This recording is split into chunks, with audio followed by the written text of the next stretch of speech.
So this is how we're starting. You laughing at me, huh? This is how we're starting today's episode? Yeah.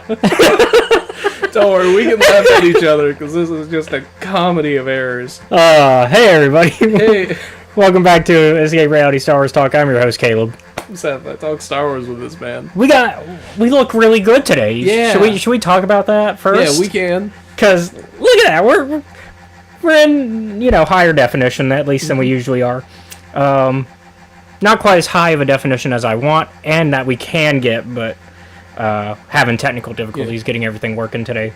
This is like the first one you've done with this? First one we've done with the new camera. Yeah. We got a new camera. This is the same type of camera that we had back when we were at the studio.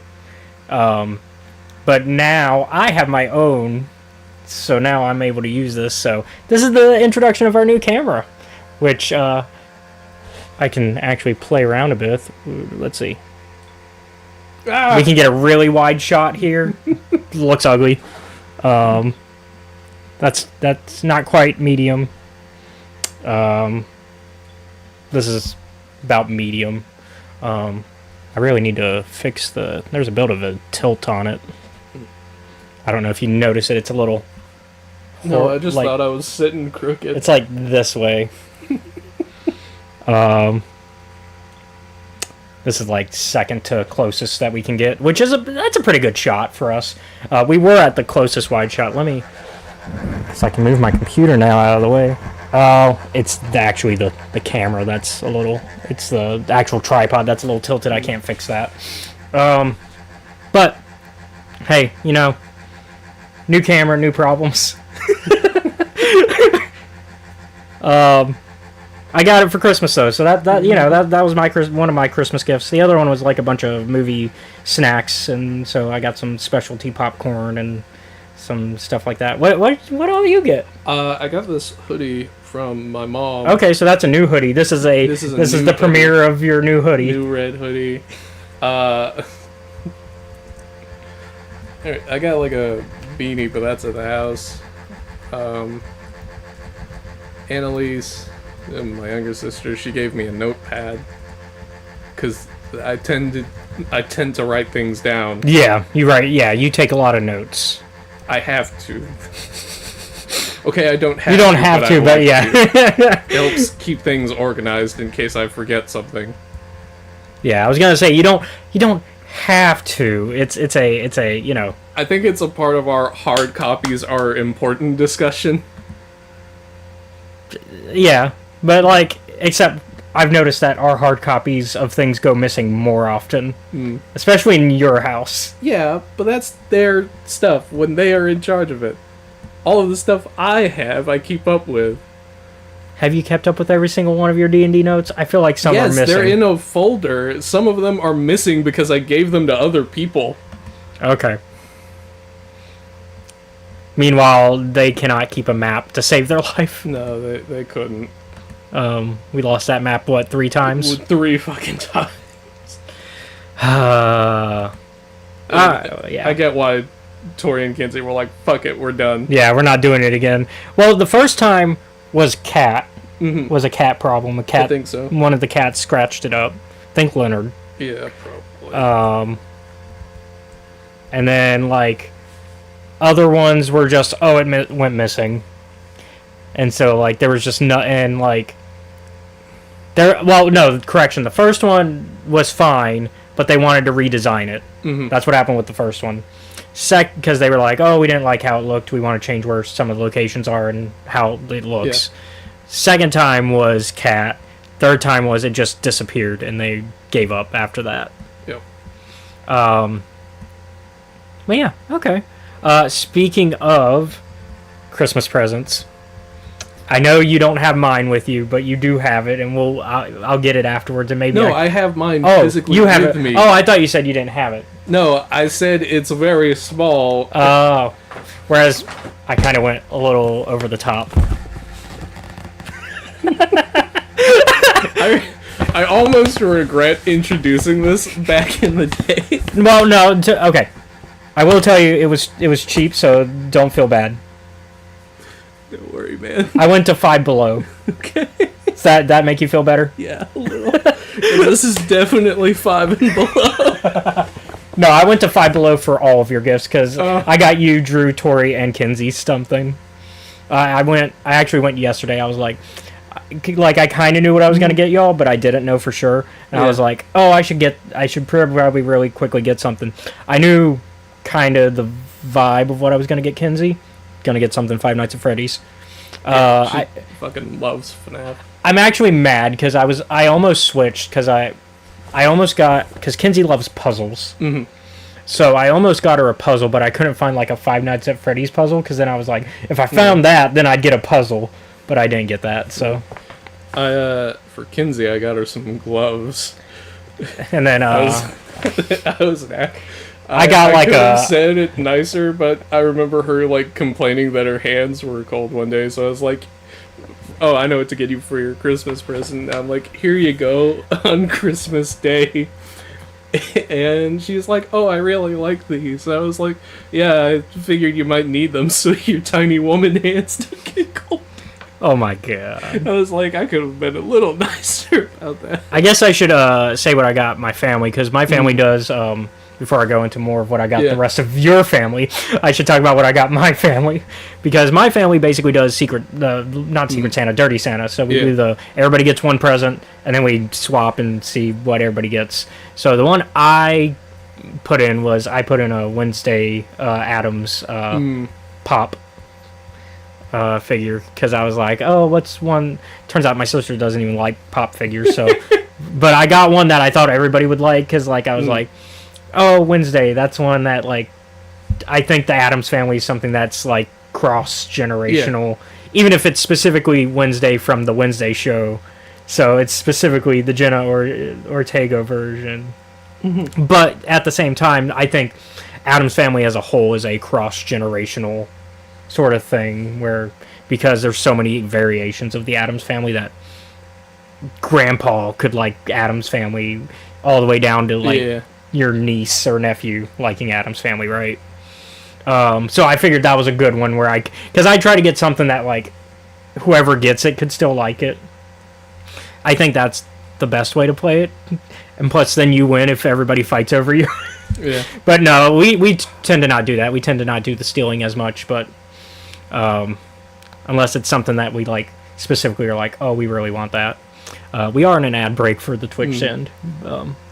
But yeah, so the rest of what, because I know they're not going to watch the podcast, and I already, because I think Drew's probably at work. Yeah, Drew's working. And then the girls are about to go shopping, I think, or get some food, or see family. Like that. Yeah, because they were like getting ready when I got there. And so they wouldn't tune in anyway. No, but you know, now I have a specific reason though to be like, oh, they're not tuning in. So surprises one day, and I'm not gonna know what to do. So Drew, I got one of those, and I already told Kinsey and Tori what I got Drew. I got Drew one of those like gel like things that you put on your keyboard to get dust. Oh yeah. So I got him one of those, and they were like, "Oh yeah, he needs that." they're like, his keyboard dusty. He need that, and I'm like, okay, cool. So I got him a good gift. I almost got him like a mouse pad that has one of those like supports, but Tori was like, nah, he's picky with his mouse pads anyway, so it's a good thing he didn't get that, because I wasn't sure if he already had one with support or not. And when I got there today, I was like, oh, he doesn't have one with support, but he does have a mouse pad. Like he's got one of those like full pads, the big ones. That's basically just the keyboard and the mouse pad. And then Tori, I got because at Five Below they got like the knockoff pop figures where they're not really pop figures, but they're like that same style of like little vinyl figurine. I got Tori a Stranger Things one, specifically Steve. Which, if I remember correctly, Tori likes Steve in the show. I can't remember. I'm hoping I'm right, because that would be so good. That would be like me really calling in, like, okay, I'm remembering what my friends like on like very niche things. I'm trying to get like, especially when I'm like on a budget, I'm like, okay, what is like something that they like that I know they like, and I know they like Stranger Things, so at the very least I'm safe there. But I was like, but let me make sure I get a character that I think they like. And then Kenzie, I got a glowing like Freddy Fazbear like one. Oh yeah, she's gonna enjoy that. Yeah, I can like, I'll show it because it's not. Once again, they're not watching. Here's Drew's little dust cleaning gel that I got him. I also got them. I put it in a little bag for them. Okay, it was Steve I got. So, little Steve one. They also got. Ooh, Eddie would have been a cool one to find, but I didn't see Eddie. And then here's the VR Freddy's the one I got, which I guess is from like one of the more recent ones. So I think it might be from Help Wanted. Yeah, I don't know. I stopped keeping track after like 4. Like 4 is like the last one where I was like, I know what's going on. But then we had like Help Wanted and like, and then like some of the newer ones where now they're like almost like they look like hair metal like band like 80 like glam rock. Yeah, glam rock stuff. Yeah, I'm like, oh. I think that actually is the like that's the vibe. Yeah, that's the vibe. Yeah, officially like the glam rock. And so I'm like, now I'm lost because I have no idea what's going on. It's like, yeah, I give up. And I don't have MatPat anymore to tell me the lore. That's like, I'm done. I'm retired except for when I'm not retired. Except for when I lie. He's taking the Jim Carrey approach to retiring. He's retired until he feels like it. Before I give you your gift, there is one more person we should probably shout out because today is their birthday. Ooh, whose birthday is it? It's our buddy Zach's. Zach. I don't think he's here because I think he was hanging out with Pixie today. But I did want to go ahead and shout out his channel. Oh, did I?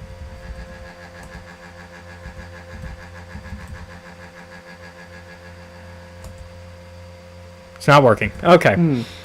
Anyways, his name it's Prozac, Prozac.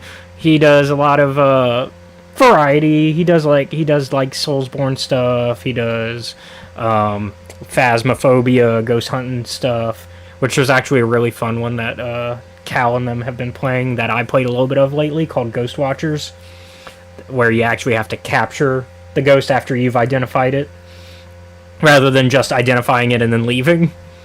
Right. So I think that's a fun little dynamic to it that's different. But yeah, I wanted to shout him out. I don't know if he's watching, but I did want to show some love for him because him and Pixie show a lot of support for us, and they're really good friends. So happy birthday, Zach. Because we signed cards for him like a couple weeks back because Pixie sent it, and I was like, I was like, is it his birthday already? And she's like, no, it's for the 28th. I was like, oh, okay. I was like, because I didn't see anywhere because like most of the servers we're in have like birthday alerts, so I was like, where? I didn't see his birthday in the birthday alerts. How am I supposed to know it's his birthday if I don't get a birthday alert? Where is he? I will shout him out in the Discord though.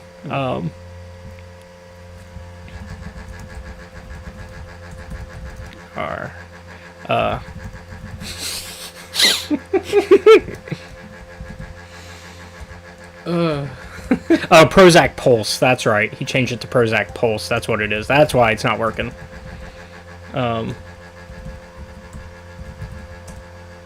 There we go. There it is. So, if you're watching on Twitch, you got the little thing that you can click on. That's where he's at. So yeah.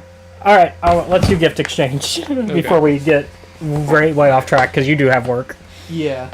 I'll let you go first because normally I go first. So. Oh, I get to go. Yeah, you get to go first. Okay. I actually had the last minute look to see if you already had this. Oh, yeah. Kill me. It's a different one. Oh, great. So, I knew you liked it before, and I've got a couple myself, but Five Below has this really cool thing where you got like interactive murder mysteries where you can set up your whole house, essentially, as like, because that's how they play usually. You set up the whole house, and it becomes like a dinner party sort of deal that you play them out. And so this one specifically is Murder on the Moon. Because I forget which one you had. I just looked at it. I don't know. But I have one that's like a Murder on the Orient Express sort of deal, so it's where it's on a train. And so they do different sets, and I saw the Moon one. I was like, okay, I know for sure he doesn't have Murder on the Moon, because I don't have Murder on the Moon, and I know he doesn't have Murder on the Moon. And I was like, so I think that would be a fun one. And so, and you've actually played yours before. I have I have not set up to do mine ever. I really need to. From what I remember, you said like you and Tori really enjoyed setting it up. And me and Kinsey, we enjoyed Kinsey, playing it. Okay. That one, that game kind of came to a screeching halt about this time last year, when Mom, who was also playing with us, got horrendously drunk and left the house. Oh no. We called around and she was hanging out with a family friend. Oh, okay. So everything was okay. It's just, for a moment, y'all were like, where'd she go? Yeah. Y'all were like, oh no, we lost Mom. Alright. I was like, I know you liked it, so I was like, that's something I know he likes, let me get him that. Yeah. Alright. Because board games, I feel like, are a safe option with you. If they're a good one. Alright, close your eyes. Put your hand out. It's not quite. Is it too low? No, it's fine. Here you go. Okay, this feels weird. It's not as weird as you think. Oh. Dungeons and Dragons socks. Yeah. Yeah. Oh, I'll definitely wear these. These are... Yeah, I was like, as soon as I saw them, I was like, I gotta get that for Caleb. Those are definitely, like, comfy, cozy socks for pajamas. I have had those since, I think the end of August. Oh, okay. And so you were like, oh, okay, this will be a good... Yeah. Like, you found them and you were like, oh, well, I better get them now before...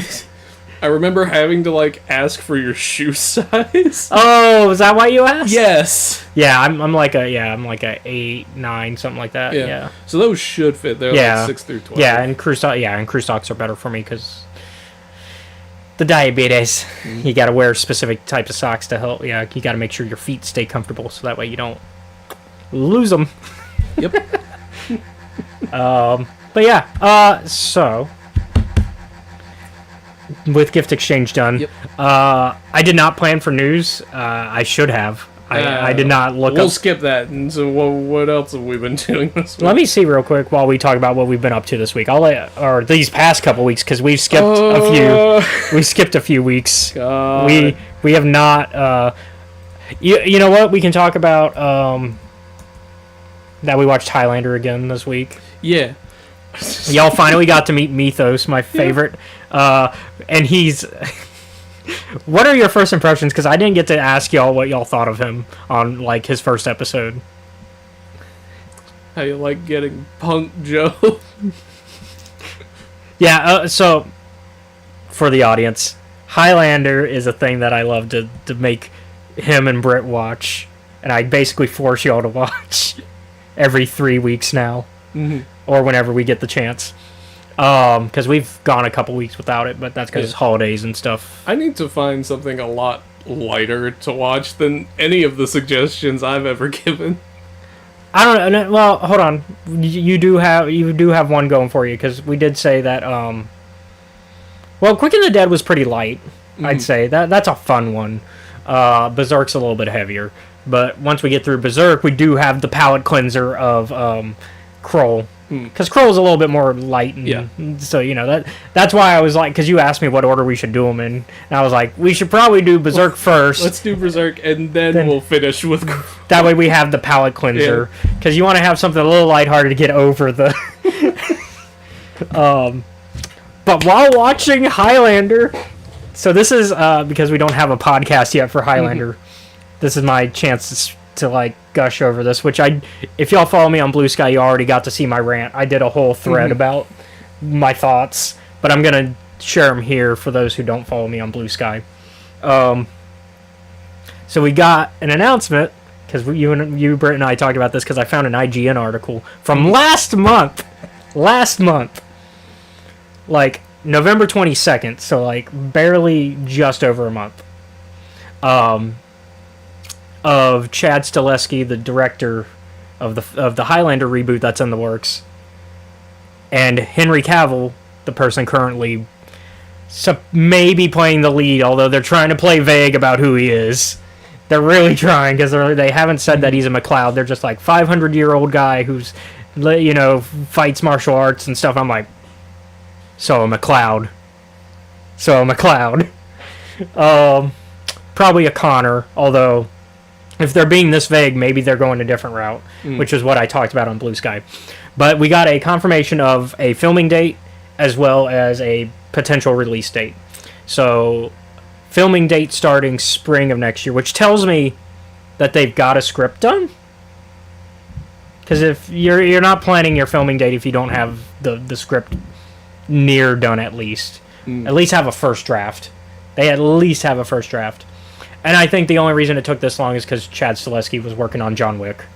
Because that man is always doing a John Wick film. Which, once again, I'll bring up, has a lot of similarities to Highlander. But it made me start thinking, because they talk about a few things. They talk about that stuff, but then they also gave us a potential release date of 2026, so 2 years, essentially, which means we got to start our Highlander podcast soon. Because you know what would be really cool is if we just got a lot of support for doing a Highlander podcast and we got Henry Cavill to... I would love, if we do the Highlander podcast, I want to get Henry Cavill on one episode. Have him drink with us while we watch Highlander, the series. Because we learned that man is a fan of Highlander, the series. Because he's like, I've been a fan of the entire franchise since childhood, is what he talked about on the IGN article and interview. And he was like, I've been a fan of it since, like, the whole thing. And he's like, I love the movies, I love the show. And in fact, Adrian Paul, Duncan's actor, looks like one of my brothers, is what he said. Which led me to come up with a theory. Maybe they're being vague on him being a McLeod because he's actually going to be Duncan. Maybe. Because maybe they aged him up to 500 years older instead of 400 years. Because they want to have because they're bringing it... Because they said it's not going to be present day. They said it's going to be near future, essentially. Because they were like a little bit further than present is what he said. I forget the exact words, but it's essentially near future, where it's vague enough where it's like, oh, it could be the present, but we're just like slightly ahead, just in case there's things. Because that's essentially why near future as a setting exists. It's so that way you can get away with like going, it's not technically the present, even though it looks like the present. I was gonna say the far-flung future of 2020. No, it was 2019. 2019. For Highlander 2, it was 2019. I am curious of Henry Cavill's thoughts of Highlander 2. That's another reason we should have him on if we ever get the Highlander podcast going. I want to take shots with this man as we watch Highlander the series and talk Highlander 2. And actually talk about whether Highlander 2 or Highlander the Source is the film that is worse in the Highlander franchise. Because I think one of those is actually the killer of the franchise. And it's surprisingly not 2. You goddamn right it's not. 2 is still bad. I know, but it's fun. 2 is still bad, but 5 is definitely the one that was like, oh, we're so bad that we're only a made-for-TV movie for Sci-Fi Channel. And then there's no other movies after this.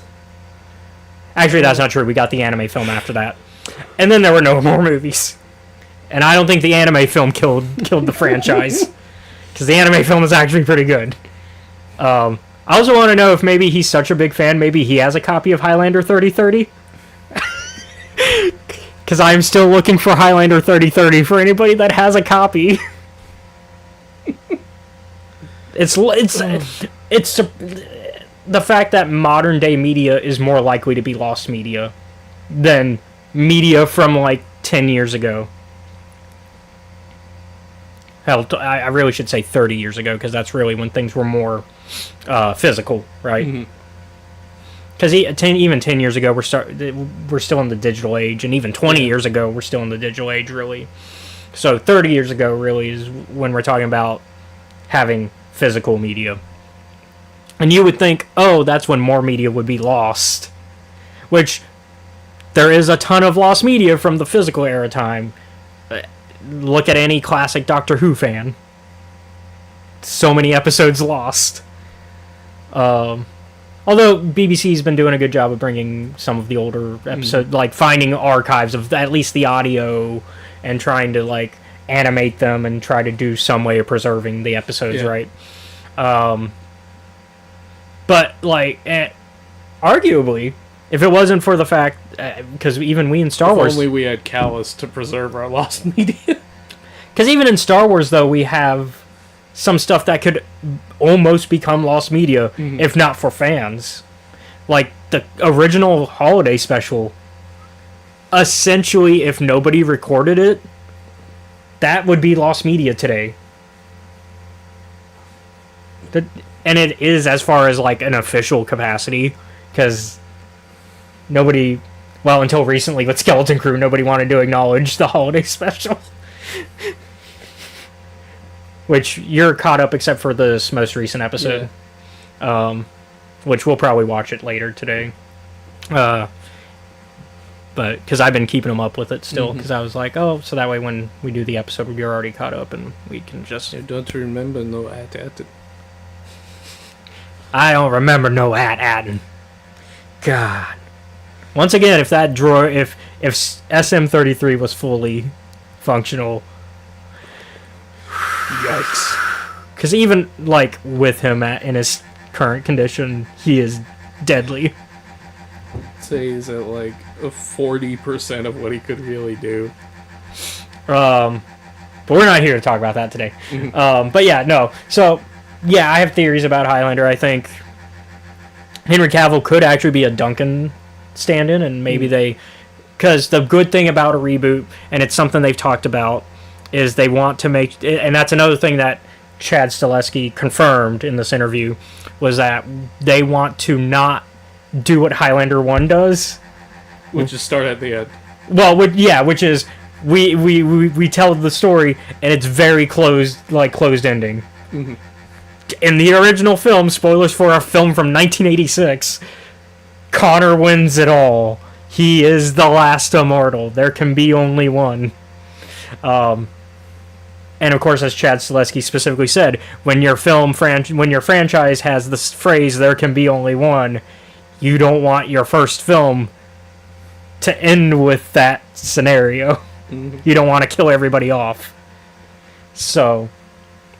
I think the benefit of that is they can do a lot more of the world building from the get-go, because really, Highlander as a franchise, currently, you have to make room in your headcanon of watching the franchise to allow for a lot of, what's the word I'm looking for? I was thinking of it, I was having this conversation with myself, a lot of,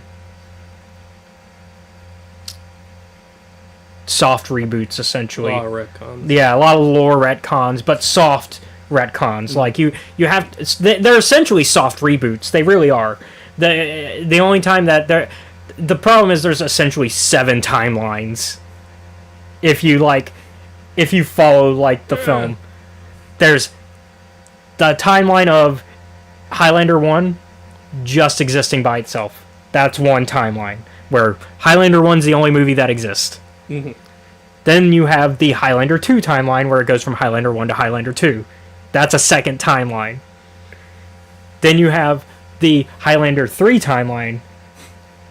Because Highlander 3 essentially... Well, because Highlander 3 ignores Highlander 2, because every film after 2 ignores 2. And so Highlander 3 timeline is assuming you go from Highlander 1 straight to Highlander 3. And you ignore the TV series, because the TV series is coming out at this time. But from watching the film, you can tell that 3 ignores that the TV show is a thing. Because there's a lot of questions that, like, you and Britt had while watching it that are like, wait, but isn't... Because we were watching it with in release order, essentially, with the exception of 2. You've watched 2, but she hasn't. Because I did, like, more chronological order with but also like chronological is mostly release order, and so like that meant we watched like the first season and a half of the show, and then watched Highlander 3, and then it becomes, well, wait, where's references to Duncan? Where did this son that Connor has come from? Like, so yeah, 3 is its own timeline, so that's like 3 timelines right there. Mm-hmm. And then you have the animated series timeline, which is basically Highlander 1 animated series for children, because of somehow a franchise like Highlander had a TV show for children. The anime timeline, which is just the anime film, because there's no reference to Connor. So, like, not even Highlander 1 exists in in that timeline. Although you can make an argument for Highlander 1 existing, but, like, there's no reference to Connor, so, like, there would be no reason to believe it exists in the same timeline. And then you have a 6th timeline, which is the TV show timeline, which goes all the way from Highlander 1, skips Highlander 2 and 3, goes straight into the TV show, has Highlander the Raven spin-off series, and also has Highlander 4 and 5. That's a 6th timeline. The 7th timeline, and the last timeline, is one that ignores Highlander 5, but has like a... because they did a reunion episode of Highlander the series. It was like a 30-minute reunion episode. That doesn't have Duncan, but has everybody else, including Mythos and all them. And it kind of ignores... because it came out after 5, and it kind of ignores that 5 happened, because a lot of people die in 5 who are not dead in this reunion episode. So there's like 7 timelines right there. And you can, if you're a psycho like me, try to put them into the same timeline, but there's going to be problems. Specifically with like Highlander 2 and 3. They're going to have the biggest issues. And then I guess technically the animated series as well, because spoilers for Highlander 4, which you haven't gotten to, but we've talked about, like I've given you the basically rundown of it. Connor dies. Mm-hmm. The animated series has Connor alive, and it's in the future. You got better. So, and it ignores Duncan, but also the animated series came out at the same time as the live action show was coming out, because it was like 96, I want to say, for the animated series. So it was a few years after the live action show had started. Anyways, yes, Highlander is very confusing, and so a reboot could clean that up, and I think could also introduce a lot of the lore that I think that the live action show does a really good job of creating, because I think a lot of the best parts of the lore of Highlander don't come from the movies. They come from the TV show. Like, the Watchers as a concept. The Hunters as a concept. A lot of the, like, a lot more lore building on the rules of, like, how, one-on-one combat, and what happens when immortals kill immortals that on holy ground versus not holy ground, versus when a regular mortal person kills an immortal, and what are the consequences of that? Like, I think they create a lot of good answers for that stuff, but because it's soft retconning things as the franchise goes on, it can create an issue of, oh, these are cool concepts. It would be cool if they were from the get-go. Mm-hmm. And I think a reboot has that opportunity. Like, I would love for Chad Stileski's movie to essentially give us the Watchers from the beginning. Maybe have it be a Watcher that's like our... because Highlander 1 and 3 do a good job of giving us a outsider character. Mm-hmm.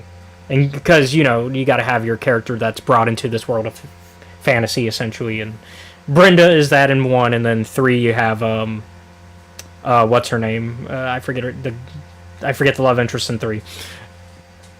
I'm going to call her Alice, although It's Alex.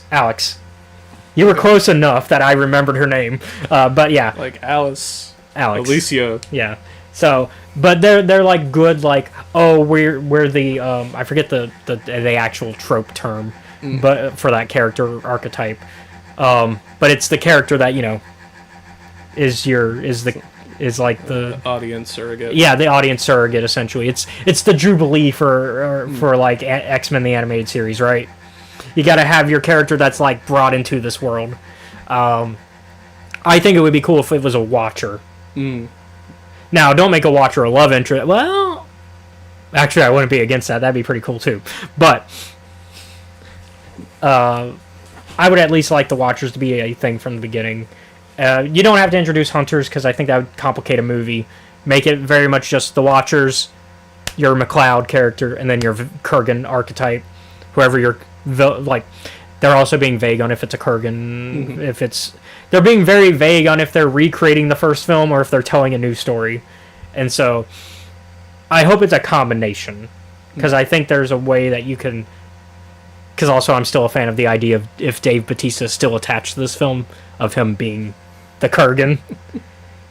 Because let's be honest, who... Drax being Kurgan? I've sold you on this, haven't I? Yeah, it's gonna be great. That would be so good. And then Henry Cavill versus Dave Bautista, that'd be a hell of a fight. Yeah. Now, who would be the Sean Connery replacement? No idea. I have no idea who that could, like... Because we those are the only two people we've ever had attached to this project as far as actors go. Now, the Dave Bautista one, though, we haven't heard about in a couple years. So, who knows if he's still attached. But that... Because he could be unattached to the project by now, because it's been a couple years, and that's what happens when you're in development for so long. I think, though, I like that Henry Cavill's attached, because he's a fanboy like us. He's proven that with a lot of franchises that he's gone into. Like, it's why he stepped away from the Witcher franchise, because he didn't like where it was going, because he was a fan. It's why he tried to get a Warhammer 40k thing going, although so far that's to no...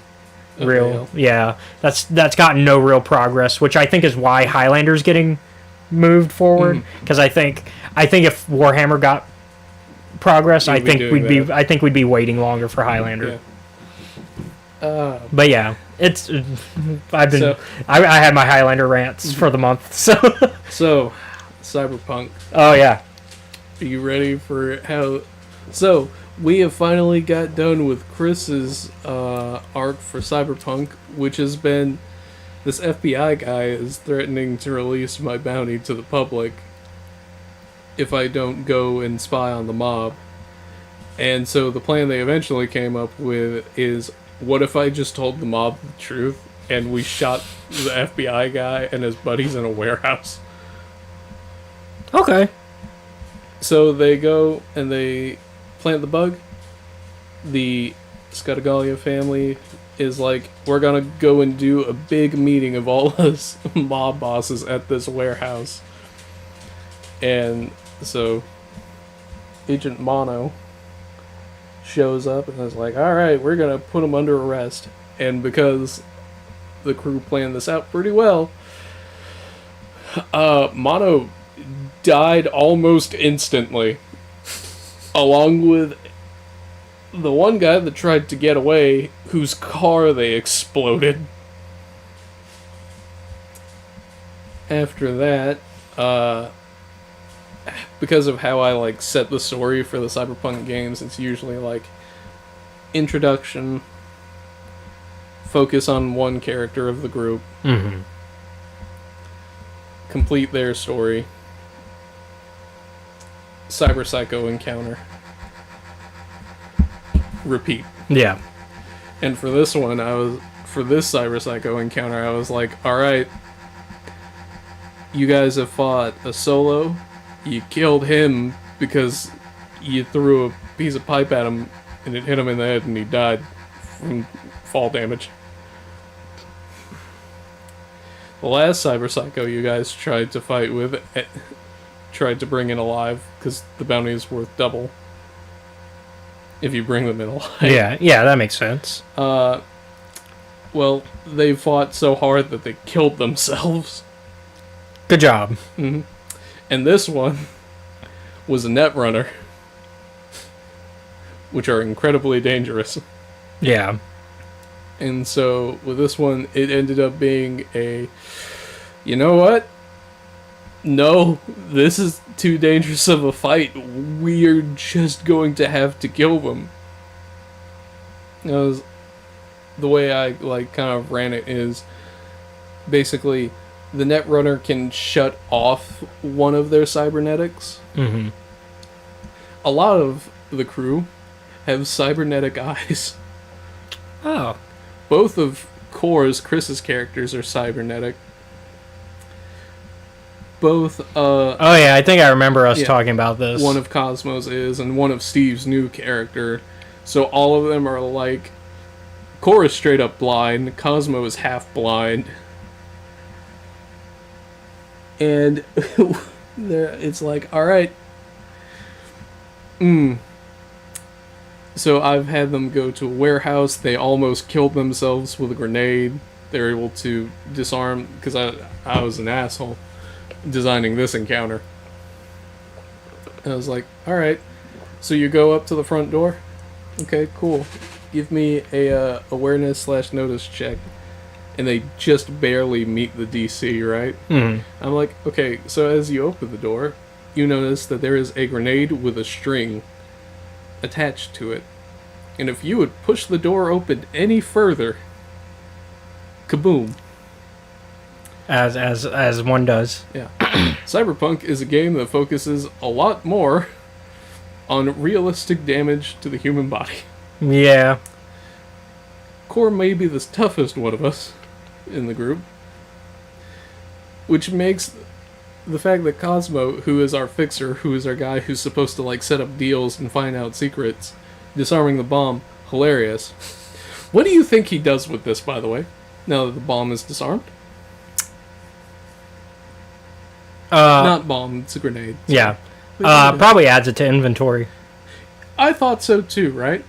Because that would be the normal... No, he throws it to Chris's character. Chris's character grabs it with 2 fingers and throws it in a river.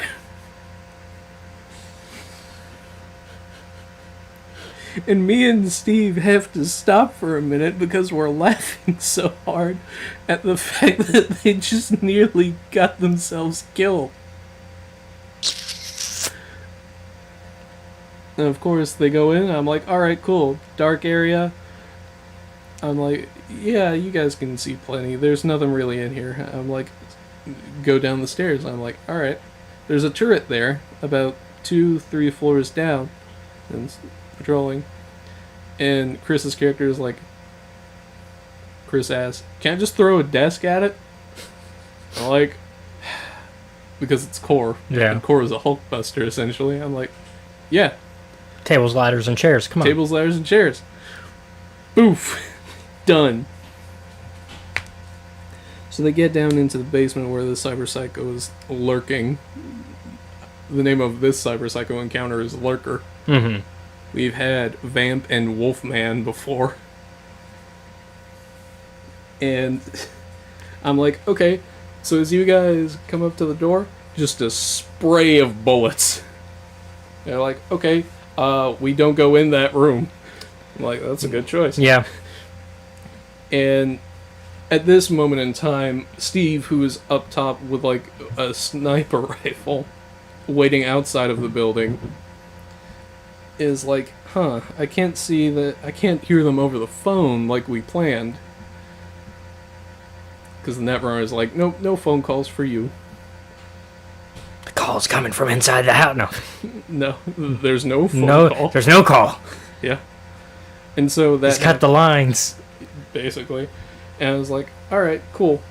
So now that that's happening, and the Lurker knows that they're in there, Mm-hmm. I'm like, okay. They're gonna switch what they're doing, shut off their eyes. Core can't see. Cosmo can't see. Well, you can still have Yeah, see, but yeah. But just not to the same level. and the way that I'm doing it is they don't know what they're fighting in terms of how extensive the cybernetics are. But essentially I was like, you know what'd be cool? How about a robot Drider? No, A rider? Yeah, I guess. Or Which I would guess it be a rotor? A rotor, I think, would be more accurate. So, So is it a cyborg on a like with spider legs, like yes. like Maul? Yes, basically. Okay, so it's just Maul. It's just Maul. And so but the way, like, they're like, okay, well, which of us doesn't have like the extensive cybernetics? I'm like, well, what Deckard has is a flashlight. That's not a cybernetic. He can't use his arm because that's been shut off. Come on, Deckard, you're supposed to be better than this. You're supposed to be able to identify cyborgs. Well, And sound like Harrison Ford. identifying one isn't the problem. And sound like Harrison Ford.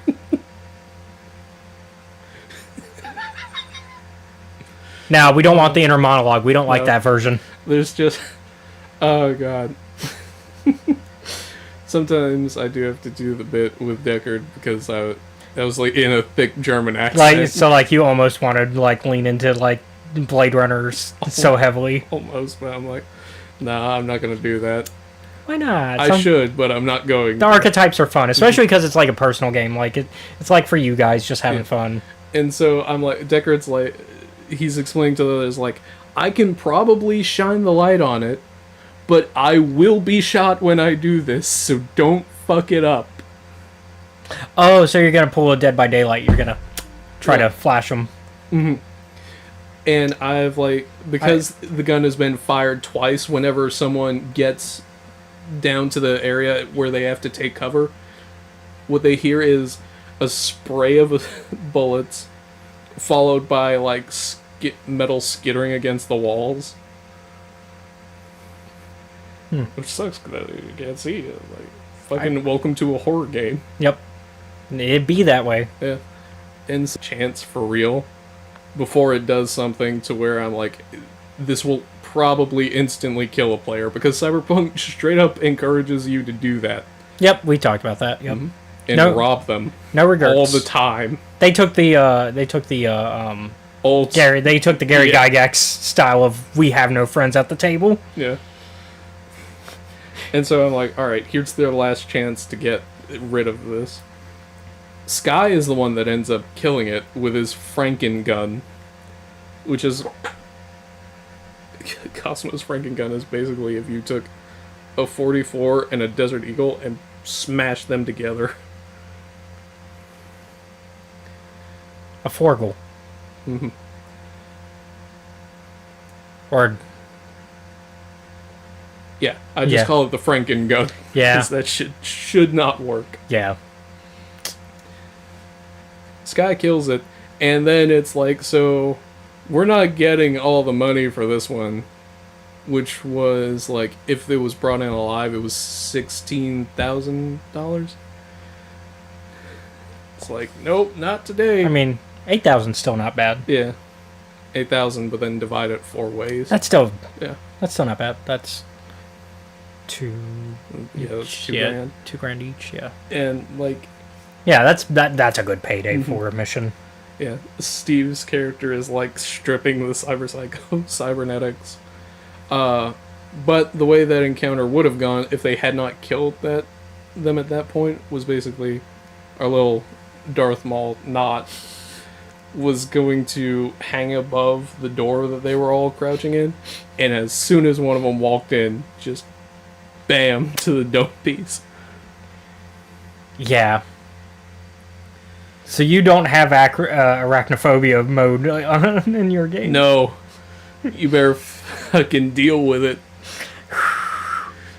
Although, to be fair, I mean, I think if that was legitimately a problem for someone, you would work with them. But I know everybody at that table is fine with it. The good news, I guess, for a lot of the players that I play with, is that I don't use a lot of images. Yeah, and you also can be descriptive, but you're not overly descriptive, so you're not the type to like freak somebody out by explaining something. Mm-hmm.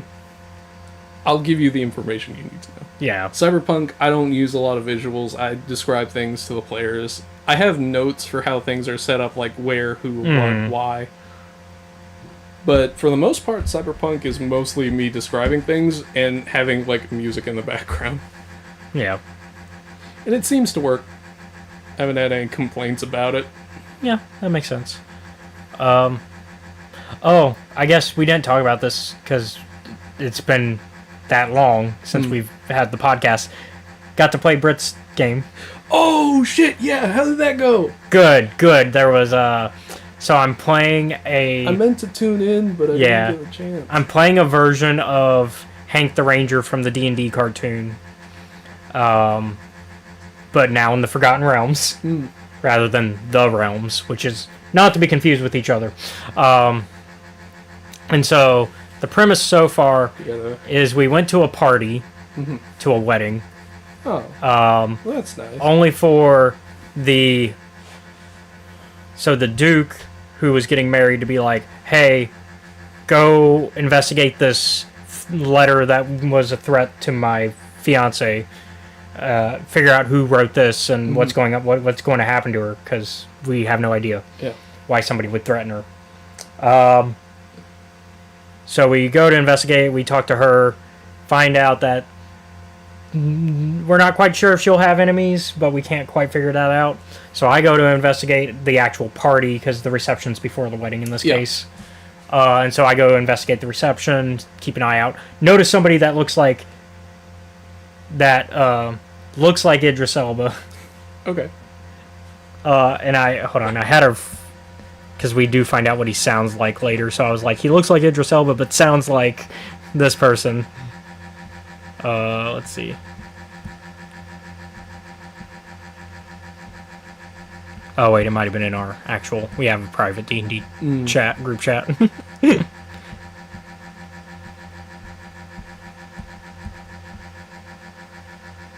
That's him, by the way. Yeah. No, I thought for sure I wrote it somewhere. Anyways, because I said he looked a lot like, specifically, Idris's version of Heimdall. Oh, okay. And Thor. Yeah. And so, like, oh, I think I know where it was. It might have been in this chat. Oh, okay. Anyways, I can't find it, but yeah, so looked like him, but sounded like a different actor. And I was just like, oh, okay. And so I saw him, didn't get a good follow on him because I lost him. And then apparently if I turned around the corner, I would have caught a last second of him, but I didn't do that. Instead, I was like, oh, I should go back to the rest of the party. Wedding ceremony happens. Also, Rye is getting flirty with the bride-to-be. And so Rye is flirting with them heavily. And so Rye kind of sticks with the bride while the rest of us kind of get ready to like keep an eye on the ceremony itself. Except for Luna. Luna's kind of searching the area. Just in case of get down, Mr. Duke. And we also don't know where Luna is, so like we don't know what's going on with Luna during this time. And so then the wedding ceremony happens, and magic darkness goes off. And then by the time everything settles down, we see that the bride has been stabbed with Rye's dagger. Shit. Yeah. So that's not a good look. And this is after we've picked up enough evidence to start to clue in that the Duke wrote the letter. Because one of the brides, like one of her handmaidens, essentially had like evidence of like, hey, this a little sketchy. This is the Duke's handwriting. And so actually, I know where my notes for that went. One of them just the Duke's a fucking liar. Yeah, well, because I made my own notes afterwards. Notes, or notes that I couldn't find. Well, I can't find my notes. Hold on, I'm trying to find my notes. Thank you, Google. Here it is. For letting us know what players' notes are. Oh, I said he looks like Idris Elba and sounds like Christopher Judge. So okay, like, because that's how Britt tried to describe the voice, was very like Kratos. Like modern Kratos, so Christopher Judge. So I was like, oh, okay. Not original Kratos, which was not Christopher Judge. Yeah. Or if you're a fan of Stargate. Duke. Yeah. Yeah. But yeah, so we then managed to talk the guards into freeing us after because it turns out like one of the guards kind of knows that, hey, it's kind of weird what's going on, and tells us to meet them at the Eagle's Call Tavern later. Now I'm looking directly at my notes, so I'm cheating. I'm remembering. We meet up with Meg, which is Luna's character, who was already reinvestigated the scene of the crime, and we learn that it wasn't actually Winry, the bride, who was killed. It was a body double. We then interrogate the Duke and learn about the Shadow Queen from him, which is potentially the big bad, and is essentially who he's working for and why he threatened Winry, because Winry is part of this druid circle that is stopping the Shadow Queen from taking control of the area, essentially. And so we learn about his crow contacts with the Shadow Queen, because basically he has like literal crows that will come fly to him and talk to him and for her, and probably people that can shapeshift into them. And so then we decide then we convince the Duke to pardon us after both myself and Rye threatened the fuck out of him. And then stab the shit out of you. Well, Rye especially, because Rye's character, Voxarn, the half-orc barbarian, was once again all about that, about Winry. And so they were already not happy, and then on top of that, so like was already like starting to beat him up, and I kick him in the chest one time, and so like he's like, all right, I'll pardon you, and I'll set up a meeting with the Shadow Queen's contact. And so we've got that set up, and then we see Sonra, who's the Winry's handmaiden that I mentioned. She's running out of the that palace as we're leaving the Duke's office, and we convince her to lead us to Winry, essentially, because she knows where Winry is. Where we learn that the guy that looked like Idris Elba was actually working for Winry, and was actually setting up a escape for her, and is also a druid and is essentially like her guardian. All right. Kian is his name, and so learn he's a good guy. At some point, I was thinking, oh, he might have been a bad guy, but no, he's actually a good guy. And then so we basically catch up and learn more about the Shadow Queen, and then we're like, okay, they're gonna go back to like their little to their druid circle and hide. We'll meet them later, but we're gonna go to that meeting we've got with the guard to try to get the last bit of info that we need. That doesn't go well. That's because as we're getting some information, he's like shaking and stuff like that and looking kind of suspicious. And then he turns into a diseased eagle person. And that's where we end the session. I see. Because we basically learned that like part of the Shadow Queen's thing is that a lot of animals are looking more diseased and stuff that are within her domain.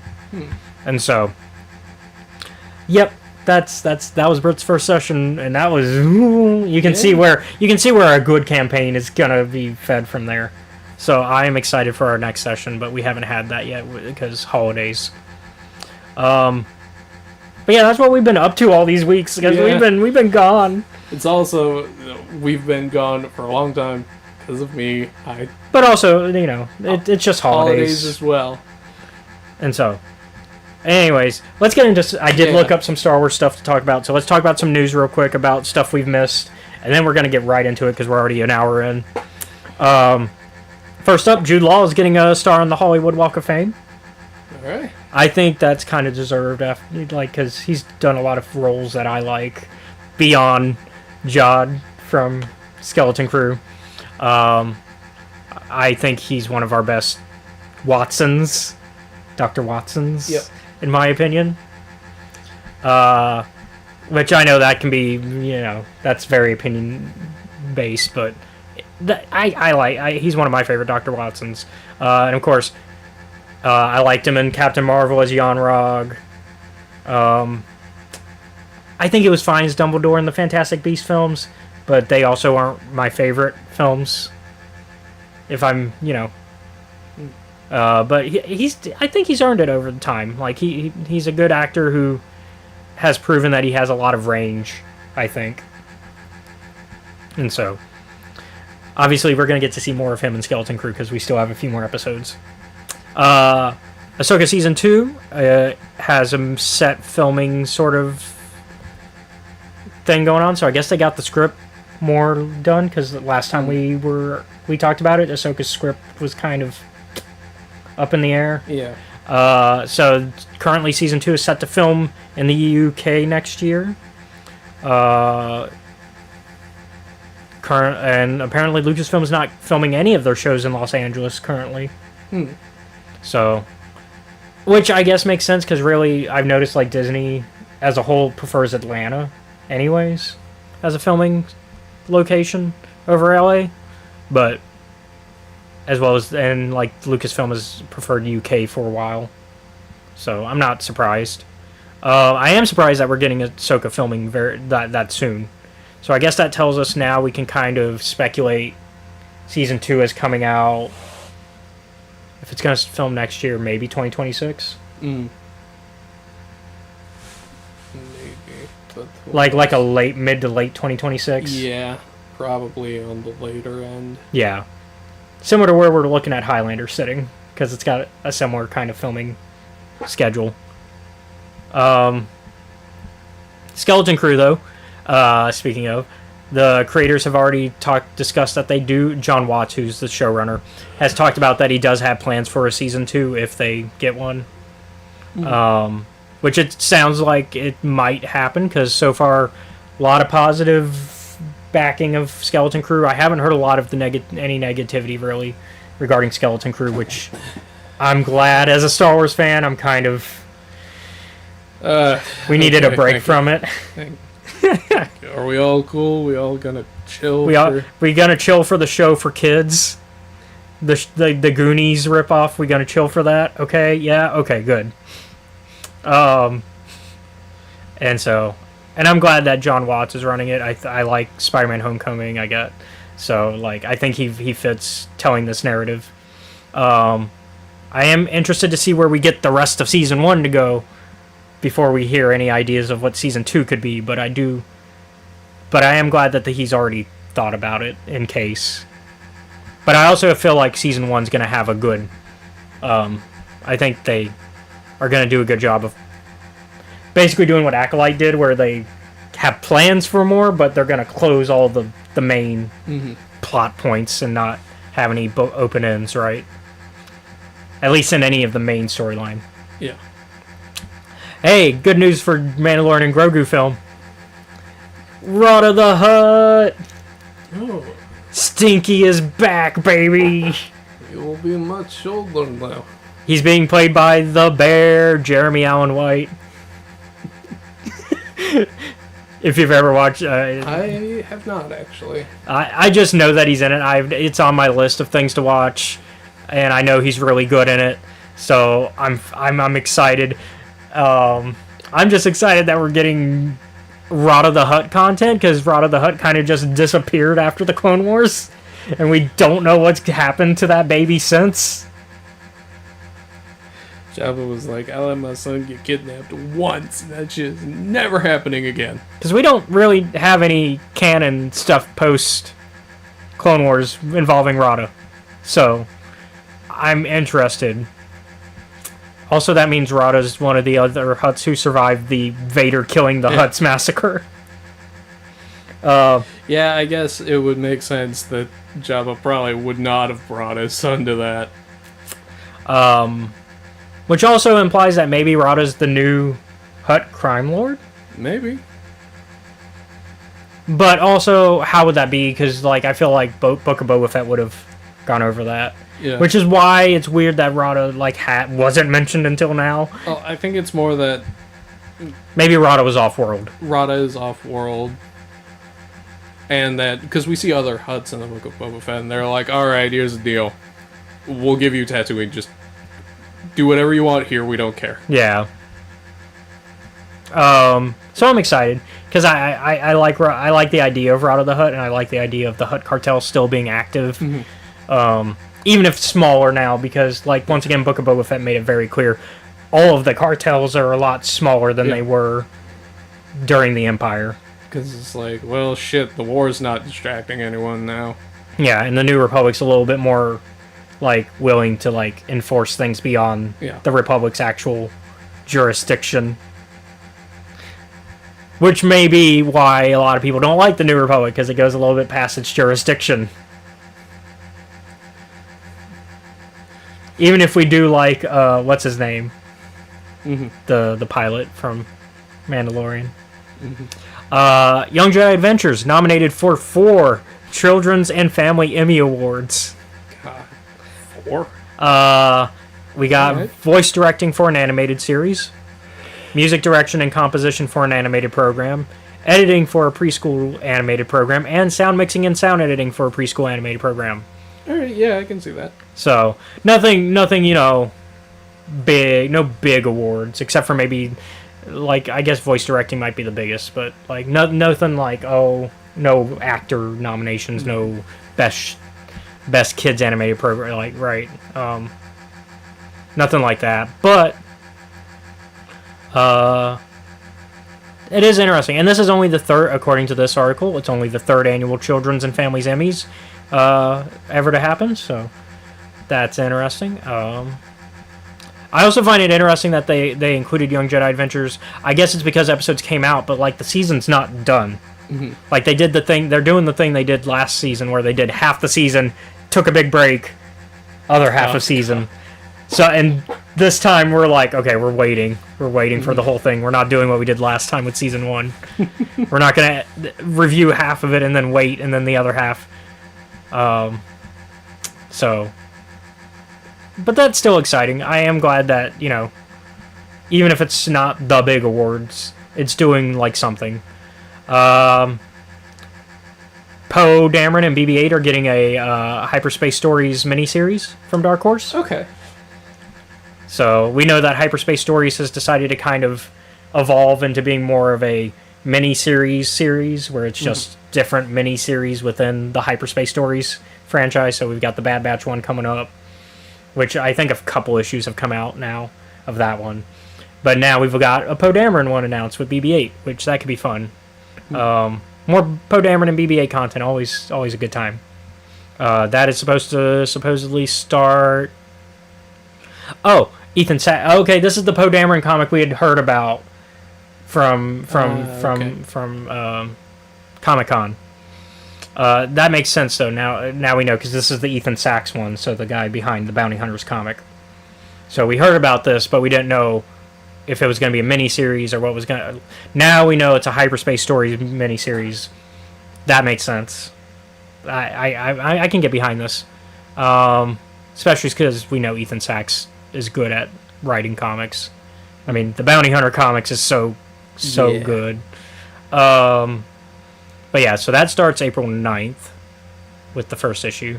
Also that month will be Alyssa Wong will be doing a Battle of Eriadu one-shot. Oh boy. So that's going to be exciting from Dark Horse. We also have an upcoming novel announced that's going to focus on the Bad Batch. It's called Sanctuary. According to the listing from Penguin Random House UK, it's called Sanctuary, and it's supposed to be August of next year. And it's authored by Lamar Giles. So this is a new author to be doing a full novel.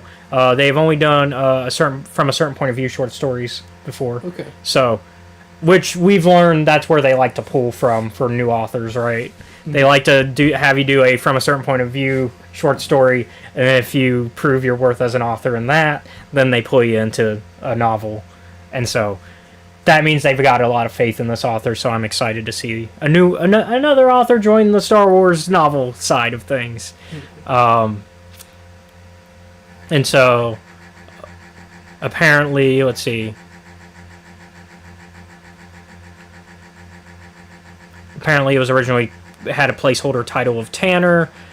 It's currently the only novel kind of on the release schedule that far out, which makes sense.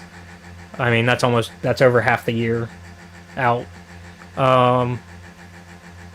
So this could change. This is one of those books that, while it looks like it could come out in August, it could come out later, because we had that same issue with the Mace Windu book.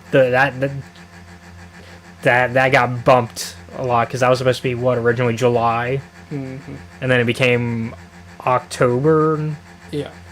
Yeah. So yeah, we'll know more soon enough, though, because I think as it gets closer, we'll find out. Star Wars Newsnet says by January we should hear more about, like, within the next 6 months of that, of like what's coming out, because usually they like to announce like 6 months out titles, right? But it does seem interesting that they want to kind of tell stories about Bad Batch still. Hopefully it's moving forward. Yeah. Because at least with Ghost Agents, it's moving back because it's going Clone Wars, but that's fine because we don't know a lot about their Clone Wars era stuff. But Sanctuary could be about Pabu.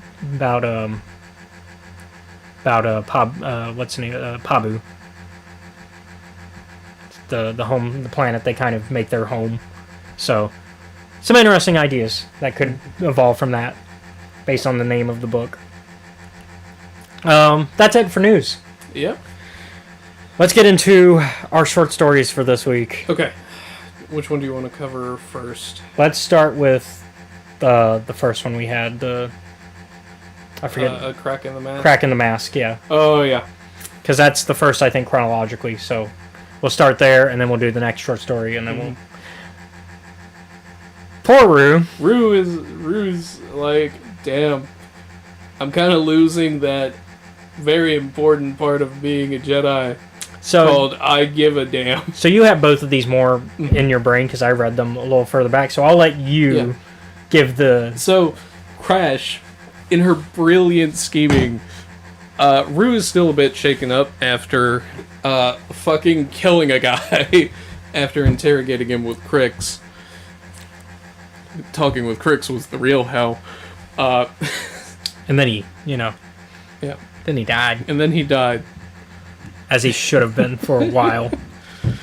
But Rue is still like, man, I did not have to throw that guy off the side of like a 5-story building. Yeah, and we're getting like, throughout that, we're getting like Rue like questioning themselves as a Jedi, as well as flashbacks that I really like of essentially them coming out to their master. Because they're very vague about it, but it's clear that that Rue is transgender, and has kind of chosen that female to male, because it's the first time they mention that it's the first time that their master referred to them as Rue with their new name and he, and so I think, but alongside that we're getting this intimate moment of Rue learning the idea of a lightsaber being a tool and not just a weapon, and how that's important, while in the present day Rue is dealing with what does it take to do the right thing. Like, if accomplishing the mission means somebody innocent dies, do I still do that? Yeah. He's doing the harsh math. And I think, interestingly enough, Rue actually makes the best decision by not... Because we're also getting a story with... Drigget Parse. Drigget.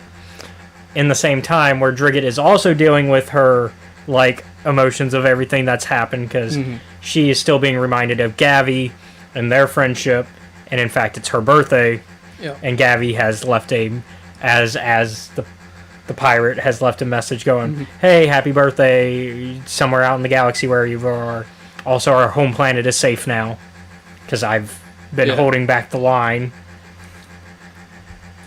Additional context for those who need it. Drigget essentially sold themselves out to the Nihil. Yeah. In case y'all have either first time watching the show and haven't heard our review of that book, or you haven't read the book that this ties into. Because that is a couple books back now. Mm-hmm.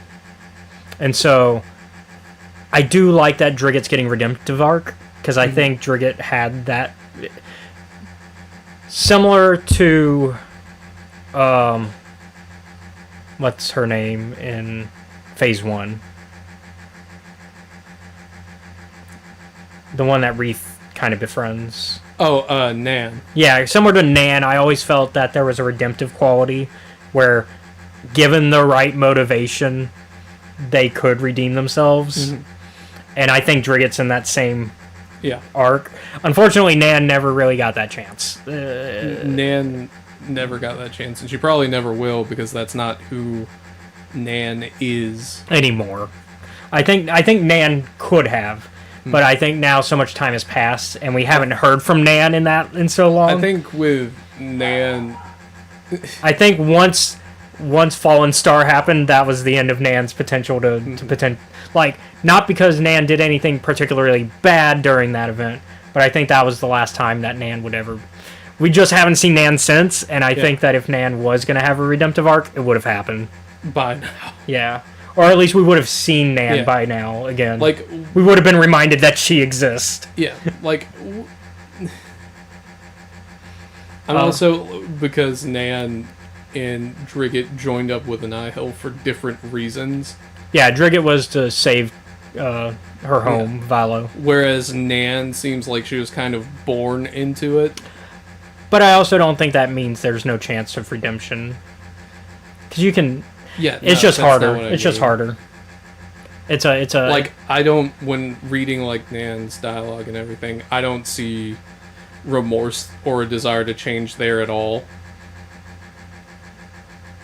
I guess it's like I guess I just see a little bit more chance of that, but that might be me. Maybe.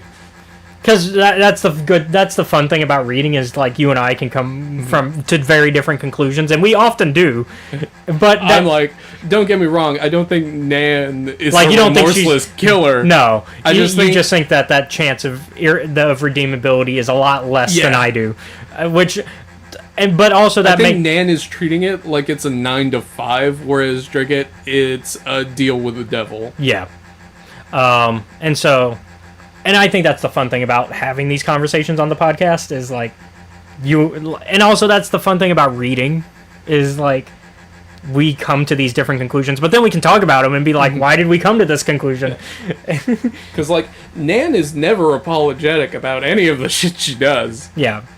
But I do see the comparisons, and that's why I think that because they're both around the same age of when their like main story is setting off, essentially. Drigget's a little bit younger. Sorry, I just thought about something. Because remember, Nan is like 16, 15 when we first meet her. Nan is what Crix wishes he was in the Nihil. Yeah, because Nan actually proves her worth more. Yeah. And like to the point where I think Markion, he doesn't respect her, but he like puts up with her a lot more. Because Markion doesn't respect anybody but Markion. Yeah. If we're completely honest. But yeah, and we'll get to that actually when we get to Tempest Breaker, because... Yeah. But Rue, back to the story. Yeah. Rue and Drigget are both like, they're both trying to do the right thing here. Yeah, but they're after the same thing. Yeah, which are like the same thing, but they don't know that they're after the same thing. Yeah, which is like this code. Well, no, it's like, it's plans for a ship that can also be used as like a basically a drilling ship that has like a drill bit at the end. Which is illegal as fuck. Yeah, they used to be made often, and then the Republic was like, yeah, we can't have these. For obvious reasons. I think the last time we saw one was back in Phase 2 of the High Republic. Yeah, and I think... it was a devastating thing. And they referenced that that's like the last time the Republic allowed those to be made. Yeah, and they're like, nope. And so there's actually like a Nihil prisoner who has been making them. He's made a design. Prototype. A prototype and a design. And so the plan is at least get the design, and Drigget is trying to get it for the Nihil, at least up front. That's what we believe. Yeah. And that is because like there's still Nihil factions that are fighting each other to be the top Nihil faction, and basically get the most, what's the word, prestige within the storms, and basically have the best Tempest runner, right? Yeah. And hopefully get the Eye's attention. Although, arguably, I think you don't want the Eye's attention. Yeah, that is a dangerous place to be. But apparently they think you do, so okay. Sure, I guess. Sure. And then Rue's trying to get it for the sake of making sure that nobody can use it. Because that's why Crash wants Rue to grab it. And the plan is, at least for Drigget, it's like, well, I don't care if we leave the guy who designs it alive. Rue also starts to believe that. Yeah. But by the time that Rue catches up to where the ship designer is, things are already going off. He has caught 18 bodies. Well, and on top of that, things are going off. Yeah. Because Drigget has already been caught. Drigget has, in fact, failed her stealth mission. And so now things are escalating to the point of the Nihil guy who's held the prisoner is like, I'm going to have to shoot both of you, essentially, because I've got what I need. And then I've got the plans and I got the prototype.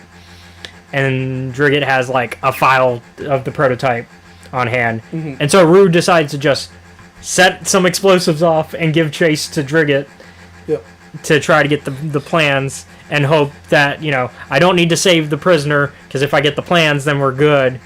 And because then I can destroy them and then nobody can have them. Because the prototype gets destroyed in the explosion. Yeah. And so, but then eventually, because of the flashbacks that we're having, Rue decides, oh, I'm going to do the right thing. I'm going to save the prisoner, let Drigget go. Because Drigget basically gives him a choice and is like, basically the Spider-Man bridge, like Green Goblin bridge thing. You can save the prisoner or you can have the plans. You can't have both. And so, Rue chooses the right thing and chooses to save the person. Yeah. Because life is more valuable. And it turns out it was good for everybody because Drigget does not bring the plans back to the Nihil right away. And in fact brings them back to one of her contacts who is kind of a resistance to the Nihil. With on Ariadu. Yeah, on Ariadu. And goes, hey, can you, like, copy these plans, but then also, like, basically make a virus version of them. And so, the plan is to bring to give them the shitty one. Yeah, give them one that doesn't have everything working and is also basically a virus. And is like, here you go. It's the plan. It's Josh's plan from KOTOR 1, where he has B9. Infect the Star Force in our tabletop game. Okay. It's basically that. Make an infection, a little virus, computer virus, and except it's just to make sure the prototype does not work. So that way, when the Nihil make it, it just goes womp womp. But yeah, that's the short story there. Yep. I thought it was a nice one. It's we get a good Rue arc. We get some good Drigget movement, I think, and because we needed some character development there because we haven't really seen Gavi or Drigget in a minute. Yeah. And I think we needed to because we're getting to where everything's gonna take off even more as we get closer to the Battle of Ariadu, which we know it. Like even without these comics coming out, we've been kind of sensing it. Like we've sensed it coming because Ariadu has slowly become more and more important. And so, yeah. And there's I guess that's the end of that. And of course that brings us to the fate of Ariadu, ironically. I'll let you once again. The Androns are back, baby! Woo! Best couple in Star Wars. Almost dead, but living life. Yeah, best couple in Star Wars. Jas and Pika and Elping Yeah, it's basically their crew that are across in the occlusion zone. Visma. Yep, Visma. Yep. And 6N. Yep. They made it to Ariadu. Woohoo! Oh, and shit, the Nihil are here. Yeah. Damn it. Well, it's better than the alternative. Is there an alternative? Well, I guess there is. There's the virus, which we're going to talk about pretty soon. Yep. And so they get there, and our perspective for this one is a Nihil and encounters the couple and everyone on the Ori, and he goes, "Damn, what's wrong with you letting..." He's such an asshole. I mean, but yeah. Reminder, Pika is in fact pregnant. Yep, and pretty close at this point. Yeah. And everyone, Pika and Joss are like, alright, plan. Because we've now moved forward like a few months at this point. The Nihil just let them in. They're like, oh, these guys aren't going to put up a fight. And everyone's kind of like, yeah, we're not.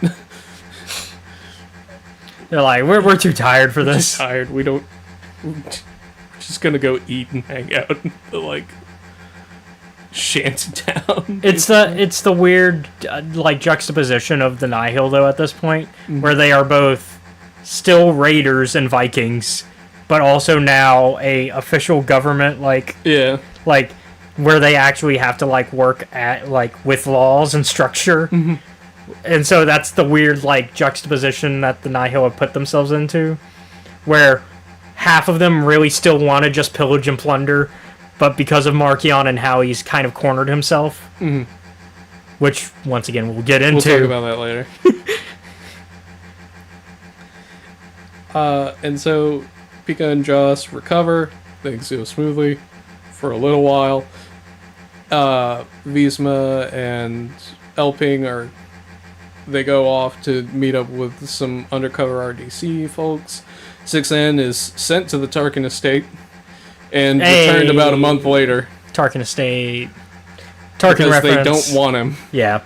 Because no one wants to deal with 6N. To be fair, though, I felt like the Tarkins probably... I'm surprised that he lasted a month. I feel like the Tarkins would have been, like, way more, like, a day is enough. Yeah.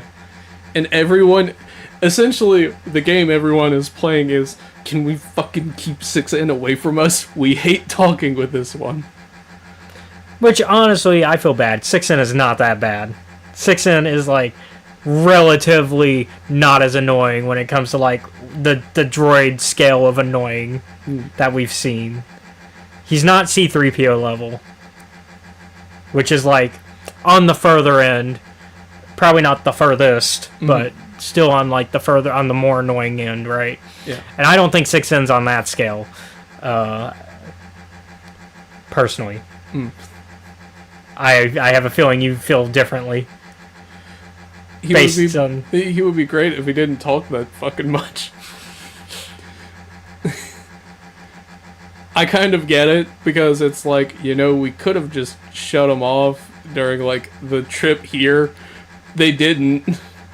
Yeah, it's that's the thing, like, droids can be turned off if you really are that bothered by them, especially during space travel, like.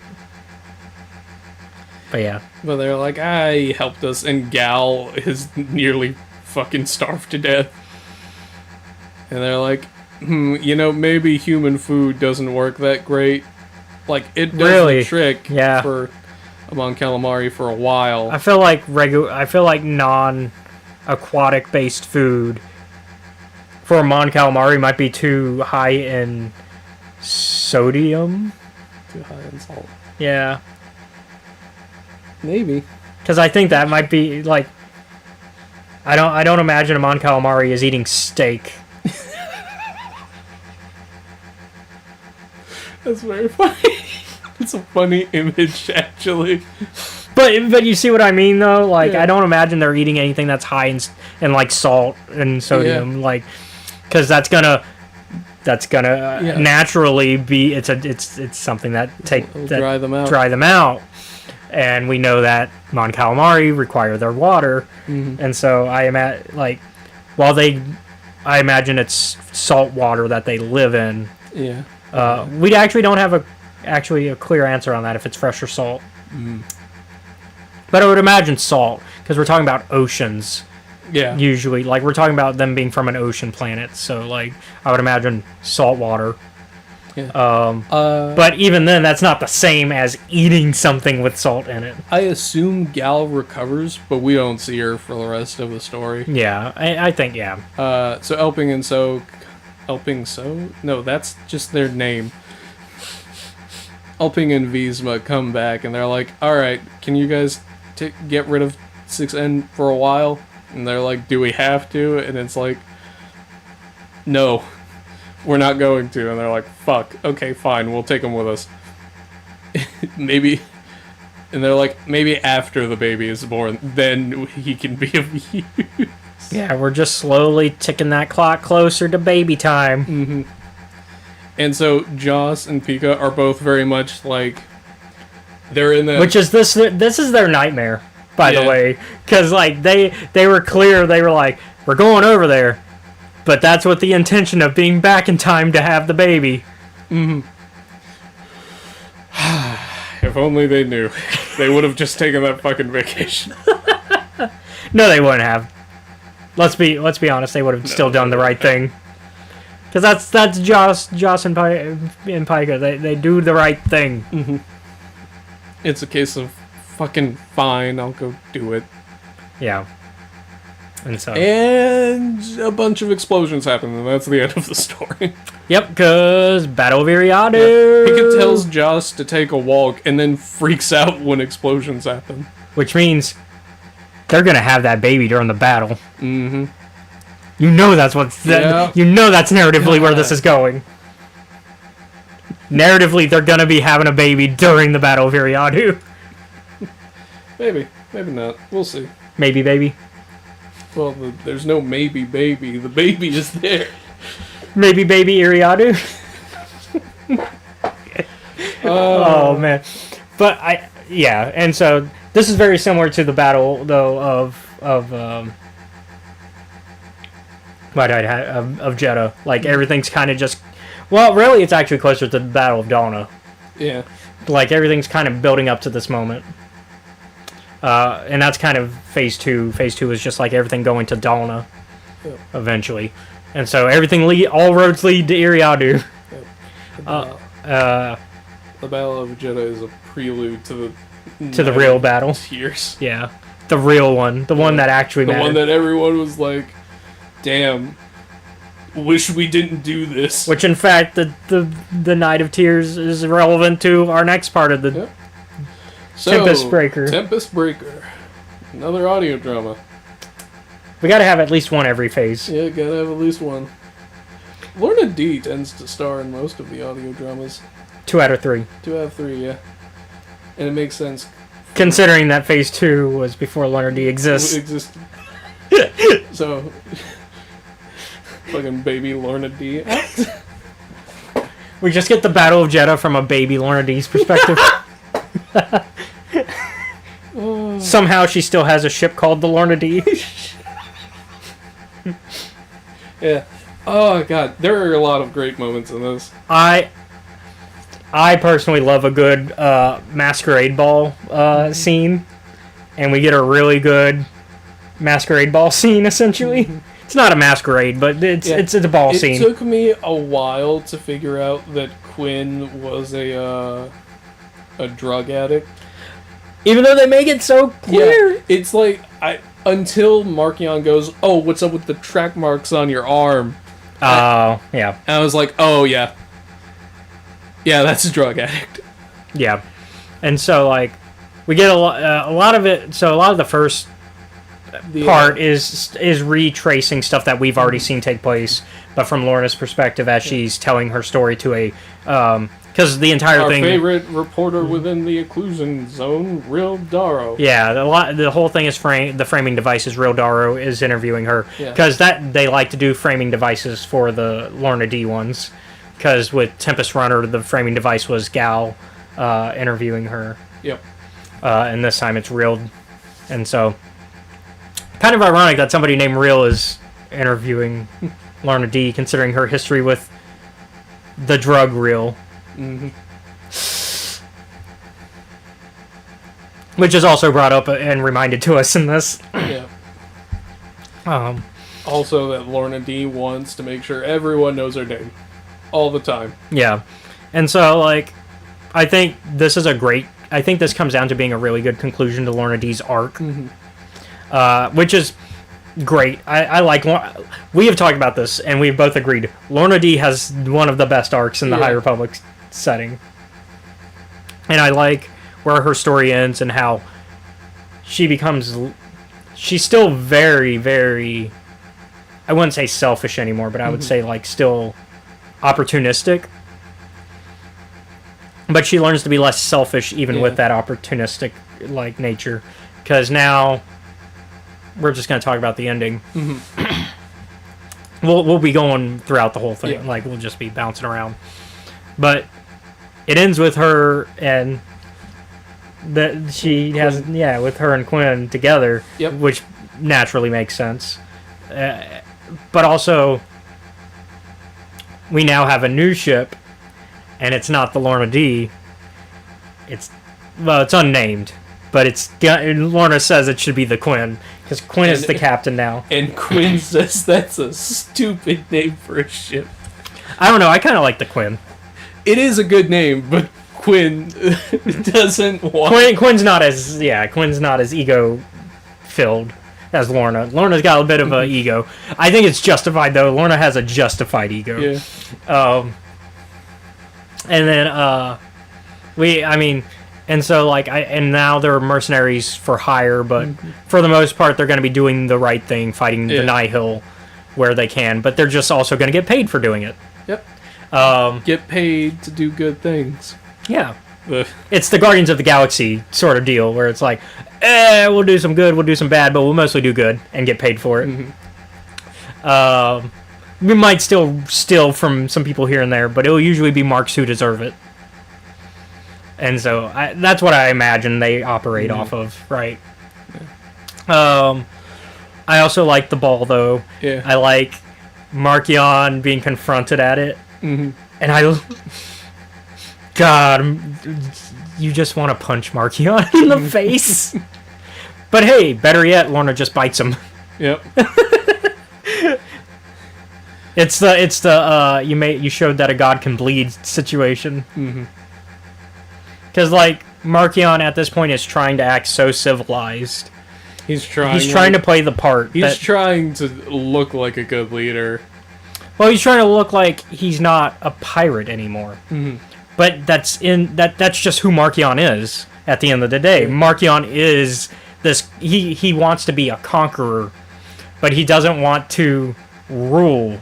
Mm-hmm. That's the problem. He's like, and Lorna is like, congratulations, you've got it all. Only to realize you don't want there's nowhere left to go. Yeah, like you don't want it. You like that's the thing. That's the That's the problem with Markion. That's his flaw. That's his character flaw, is that he just wants to... Congratulations, Markion. You won. Now what? And he's like, I didn't think I'd get this far. You going to Disneyland? Well, I could, but that's not going to make me happy. Like, fuck. Like, I own Disneyland now. Thinking about it, Markion would be a fucking great Mandalorian. Yeah. I like a post, like Empire Mandalorian. Yeah. Like, yeah, when it's more broken and more like just about doing whatever. Yeah. But that's not what the galaxy is at this point in time. No.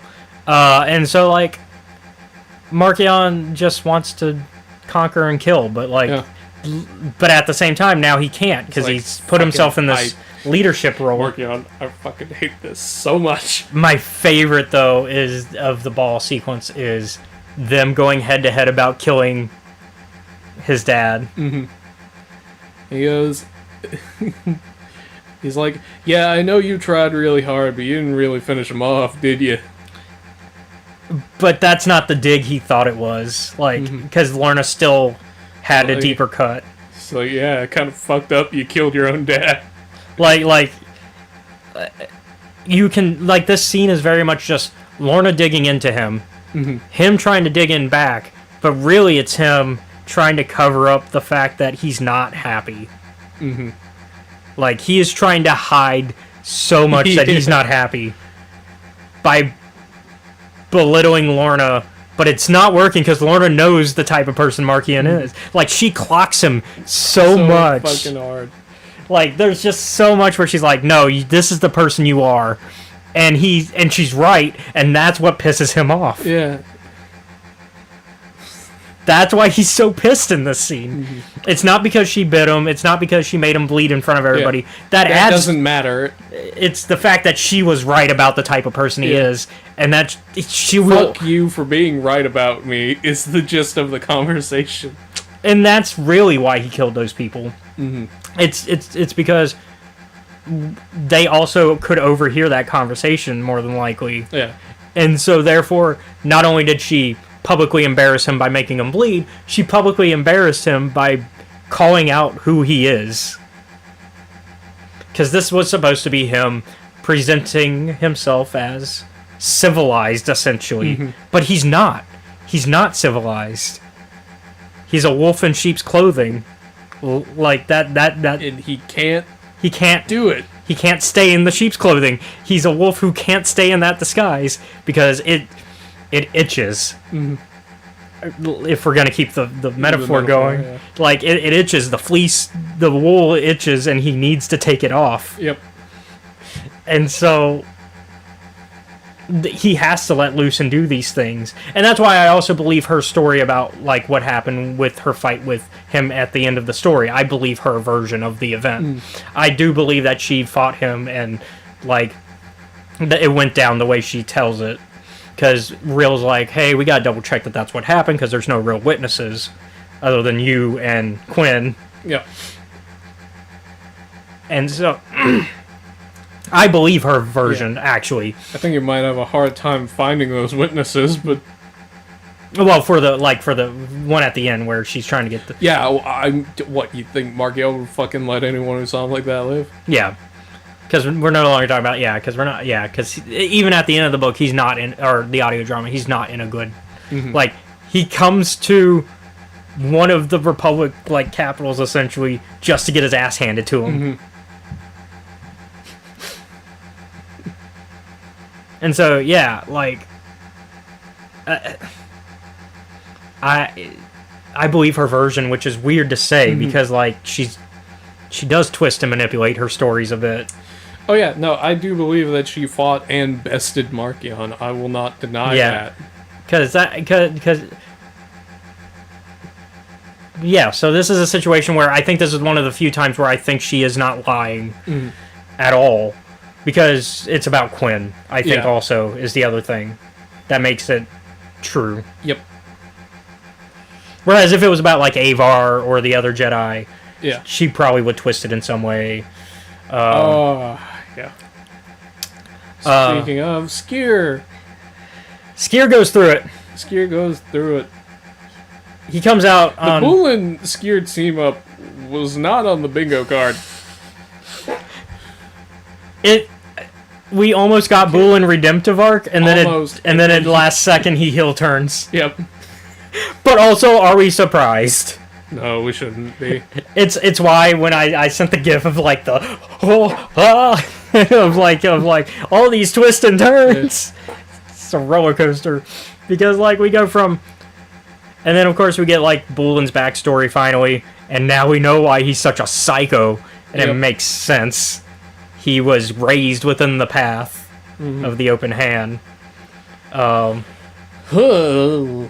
boy, okay. And he believes their teaching still to this day, which is why he's been experimenting on the Nameless, because he wants to prove a point that the Force should just be, because he's trying to isolate their ability and turn it into a disease that can remove. He's trying to pull a Darth Kreia, or Darth Treya, I guess, from KOTOR 2. Damn near succeeds. The problem is, If you do... It's similar to the Kreia problem. And it's why I get so pissed at people who agree with Kreia's teachings. Like, in the real world. Mm-hmm. You can't kill the Force. Or you can. But if you do, you are dooming the entire galaxy. Oh. Not just Force users. Because the Force isn't everything. Everybody is Force sensitive. It's just how sensitive are you to it. And so, I wanted to send I sent the wrong, I couldn't find the one I wanted to send of the GIF when I was making fun of when because Bulin infects himself with it, essentially. Yet still comes out believing he still comes out believing the path of the... Bulin, you just disproved yourself. Man, if he did die... Nobody would feel sorry. No one would feel sorry, but I'm like, well, congratulations. You played yourself. You died how you lived. Wrong. But no, the GIF I wanted to send was the ape one, oh no, where it's disappearing. I want to do that one with Baron Bulin where he's just like, I infected myself. Oh no. Yeah. It's a good thing that they caught that as soon as they did. Yeah. And thankfully it seems to be... contained. I also, it's not airborne. Yeah. Whew. If it was airborne, yeah, it goes by touch and contact. It's contact based. Yeah. So much like the Blight, which is also contact based. Yeah, well, because he bases it off the Blight, because that's kind of what Bulin's the whole thing in Tempest Breaker is he's studying both the Blight and the Nameless, and he's trying to combine those kind of things, and then he's using Skier as the prototype because Skier proves that, hey, you can lose connection to the Force, because Trandoshans can just naturally do that over time whenever their disease thing takes over. Their Magrag. Yeah, the Magrag, whenever that takes over after a certain age. And so he's like, well, if I combine these three things together, I can make the ultimate disease that will get rid of this thing. And I can claim it's a cure because it is a cure in my opinion. Yep. It's the X-Men thing where he's like, it's a cure to your superpower. And it's like, but my superpower is not a disease. It is to me. God, there was this is the one time me and Annalise got into an argument over a movie. X-Men The Last Stand? X-Men The Last Stand. About, like, because in that movie, some parts of it are, like, framed like it's a choice, and other times it's not. And realistically, within the X-Men universe, it would not have been a choice. Probably not. And we were talking about Rogue specifically, and it's like, she's one of the ones who it's like... you can see the reason behind why she goes to try and get it. And it's like, yeah, if you touch someone and they fucking died every day... Like, the thing is... on the other end of it, though, it's not a disease, and that's the problem. That's the problem. Like, that's the problem. You're trying to cure something that's not a disease, and therefore you are villainizing people who have it and choose to keep it. And that's why, like in X-Men, and in the case of Baron Bulin's plan, it's bad, because you are creating a villain out of somebody who is not a villain. You're villainizing this group based on their just natural... like their biology, and that's bad. You hear that, internet? That's bad. Yeah. Kind of the point of both X-Men and I guess the story. Also, I was thinking about how the kid that they base the cures off powers, and how that works. I'm like, that's not actually a permanent solution. Yeah, it's only for when he's nearby. But I guess if you take his blood and if you're putting it in their system, it would be in their... he would always be technically nearby, and so therefore... I'm like, is that how it works? But that's not... But they don't explain them because it's comic book science. Comic book science, which is we don't things work at all. It's comic book science, which means we don't actually explain how it works, because if we did, it would not make sense. And so we just... it exists. It's don't explain things. But it's also like it's a comic book storyline that's already existed for years. Well, honestly, it's a pretty recent storyline, actually, because it's a Joss Whedon written storyline for the comics, back when he wrote comics. But yeah, Then can Skier use the Force now, or is he done? I think he gets it. Because I think he gets it back. They don't actually answer that. Or is it Avar just being familiar with how people sound and following? He probably has it then. Unless, for some reason, because of his physiology, when the Bullen injects Skier, he did actually cure the he cured Magrag syndrome for real. And Skier got the Force back. And then when the disease kicked in, he didn't get Magrag back, but he just lost his Force capabilities until they gave him the cure. Yeah. Which I think that's the more likely solution. Actually, no. Because I think Magrag is still a thing post the High Republic. Yeah. And if Baron Bullen had solved Magrag, even if it was hidden within this thing, they would have been able to probably isolate that Magrag specific cure by now. Yeah. I'm trying to remember where else Well, I don't think we've ever seen... Actually, I don't think we've seen Magrag anywhere else. So maybe there is a cure to Magrag. Because I feel like, if anything, we would have seen Bosk go through it by now. Yeah. And Bosk has never gone through Magrag. That I remember. He's also pretty young for a Trandoshan. That's true. So he's probably still got, what, maybe 20 years before it would hit him? But even, like, Bosk's dad didn't go through it. Yeah. He was probably pretty up there. Yeah, because it doesn't just affect Force sense. It makes you go mad as a Trandoshan. It makes you just more... It makes you more reptilian. Scorekeeper. Yeah. Unless... So I guess Bullen did fix it?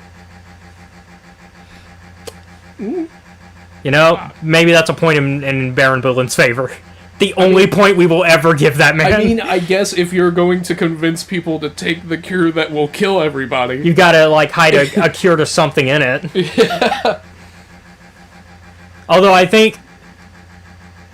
He wasn't going to convince them nicely to take it. I think eventually it was just going to be... Everybody's just going to eventually run into each other and the contact will make it happen. Mm-hmm.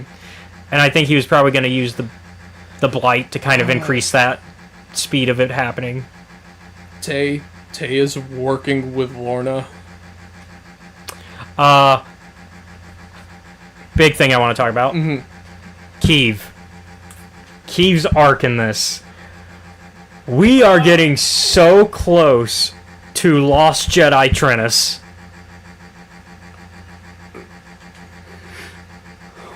Because remember, there are theories that Keeve is Master Trennis from Dooku Jedi Lost. Because remember, in Dooku Jedi Lost, they showed the Lost 20, and they mentioned a Master Trennis. And also remember, that was written by Cavan Scott, who also wrote the mainline High Republic comics initially. Wrote this drama too. And he wrote this. So... Hey, Cavan, you want to tell us something? Is Keeve Trennis Master Trennis? Are we getting there? Are we almost there? Because, like, she gets so close to being like, I'm done being a Jedi in this. And it's mostly because she's lost... Ironically, she's lost faith in what being a Jedi is. Yeah. Because of Avar not really being the representative that she appears to be at first, and then it's a case of meeting your hero sort of situation where she's now knows Avar is human and not this person to ideal, like, she's not an idol. She's a person. And I think Keeve is realizing that Jedi are people and therefore they fail. But if you don't recognize that you can fail, then you're not a good Jedi. And Avar has kind of slipped up there a couple times where she hasn't admitted things sometimes of being like, okay, yeah, I messed up. Avar sometimes doesn't do that. She does it more than most, but she still has moments where her pride will get in the way. Meanwhile, Elzar's off being doing shit that he hates. Yeah. Politics. I was just like, I fucking hate this. And so, please go. No, actually, me being in the field is a bad idea right now. And so I think by the end of the series, I think Kiev is going to leave the Jedi. Yeah, that makes sense. I think she is going to be one of the lost 20. But at the end of this audio drama, they give Kiev a promotion. Which makes sense, because once again, we know that it's Master Trennis, right? So we obviously Kiev has to get a promotion, and she has to finish training a Padawan. So, depending on, because sometimes you can get the rank of Master without doing that, but in canon, it's become very clear that doing that is almost a prerequisite. Yeah, but you can get around it. You just have to prove yourself, depending on and that's what because the circumstances are. With the Guardian protocols, it's more likely that she'll get it without having to have an apprentice. But I was thinking about this. I feel really bad for the next generation of Jedi immediately after this one. Like after the Guardian protocols are turned off again. Yeah. Like not the Wreath generation, but the generation after Wreath. No, I mean the one for Gavi, Kildo, Tep Tep. So they're immediately after that. them. Yeah. Okay, so that's 3 generations down. Yeah. Because we have Kiev's generation, which is pretty much the same generation as Avar, even though I would say they're close enough in age that it's the same generation. And then you've got the Wreath generation, and then you got the Gavi, Kildo, Tep Tep generation. And then the generation after that we haven't seen yet that are still younglings. Well, not younglings, but babies, essentially. Foundlings. You could say.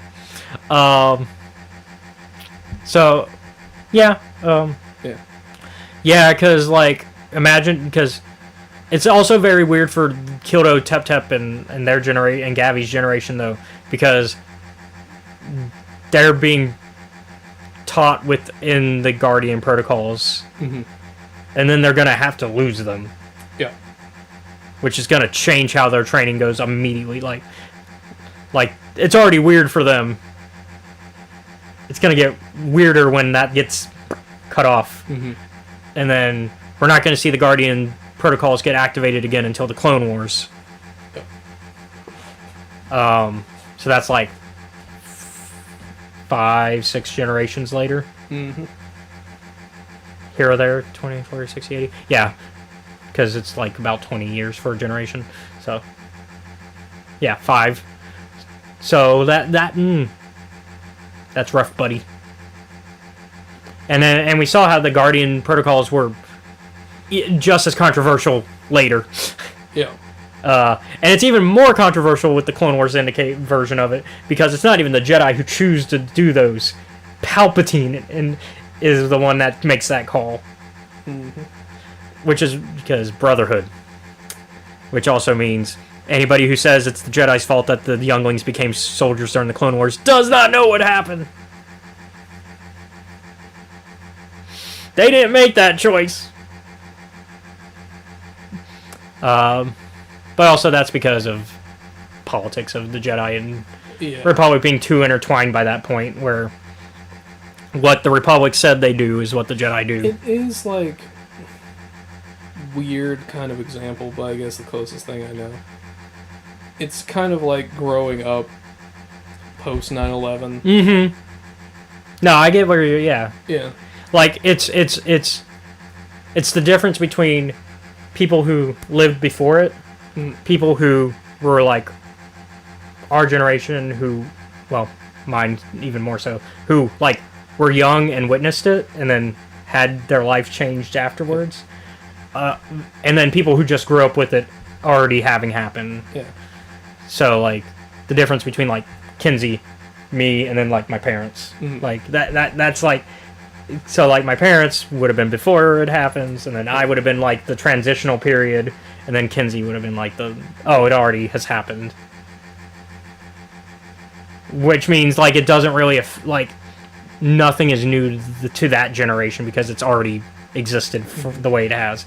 And I think the Guardian protocols, because they make it clear that these existed already. Yeah. I think I think this is a rare exception of their use, and I think that the only reason that they've ever existed, and I think we're going to get those answers in either the Dawn of the Jedi or the Old Republic stuff, I think it only existed to fight the Sith. Because that's the only logical reason the Jedi would have these protocols, is to combat other Force users. That's my theory. That's like there's no real evidence behind it, but it's really going off of vibes. Yeah. But like I feel like that's the only reason the Jedi would have implemented such a thing to begin with the first time. Like I think the Jedi realized, hey, we're fighting such an immense threat, we need something to combat this. And then they created it for fighting the Sith, thinking we'll never use this again. Mm-hmm. And then the Nihil situation happens, creating a reason to use it again. And then they're like, okay, now we'll never use it again. And then Palpatine forces their hand. Mm-hmm. Which, if it was first made to combat Sith, I think would make for good storytelling on another situation of Palpatine using tools that were meant to fight the Sith as a tool to destroy the Jedi. Because Palpatine loves doing that. Palpatine loves using tools that were meant to fight Sith as the very thing that destroys the Jedi. Yeah. That's one of his favorite things to do. Keeping with the metaphor, the comparison. Yeah. I'm in a weird space in the comparison I made.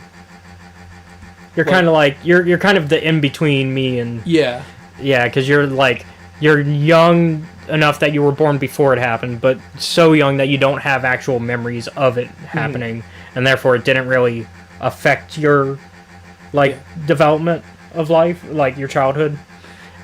It just kind of things just are the way they were. Yeah. By the time that you have memories. I would have been 3. Yeah. I was born in 99. Yeah. And so I was, You've been 9? Yeah, 8 or 9. 8 or 9, yeah. 8, I think.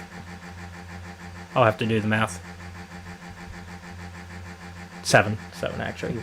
But still, enough that I have memories of, I know where I was. I don't have vivid memories, but I I don't remember I know I watched the tape when it happened, but I don't it's not the same as somebody in high school or middle school even. Yeah. Who are oh no, we watched when you talk to those people, they're oh no, we watched it, and they have vivid memories of watching it and how that affected them.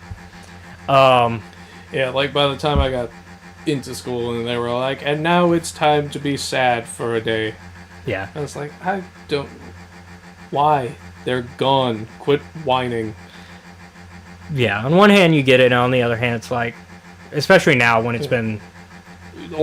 kids who are born now probably won't there's care. Zero connection, at this point there's zero connection. It's one of those things where every couple of generations has some big tragedy, right? And eventually the next generation is we have our own shit to deal with. Yeah. So we don't care. And that's kind of similar. That's kind of with the Guardian, not the Guardian protocols themselves, but all the things that are happening in the High Republic, and how you can make those comparisons to generational trauma and how that affects things, and how that affects laws, and how that affects people under those laws. And that's the people are what I'm more concerned about, because I'm the generation after Gabby, Kildo, and Tep Tep is kind of fucked in its own weird way. And at that point we start to see, and by that point we will be seeing a republic that is getting more and more corrupt, because once again we are supposed to be this is supposed to be the golden age essentially, but we are seeing it is not that golden of a golden age. The paint is starting to chip and crack. And so but overall It was an enjoyable experience. Yeah, I mean, If you have like 8 hours to kill, it's another, yeah, it's a good one. And of course, if you don't want to listen to audio dramas, I think probably in a couple months they'll drop the physical version where it'll be you read it as a script. Because that's what they usually do, they drop it as a script format. But I prefer to make you listen to the audio drama because I think if they create it as an audio drama, I think that is the intent of how they want us to experience it. And so you get all the music, you get the fun acting, which once again Mark Thompson as Markion Rowe.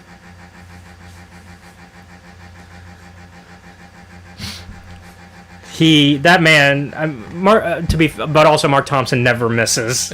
We're talking about a man that. I was thinking about. I'm like, Markion does not sound as scary as I thought he would. But this isn't the first time.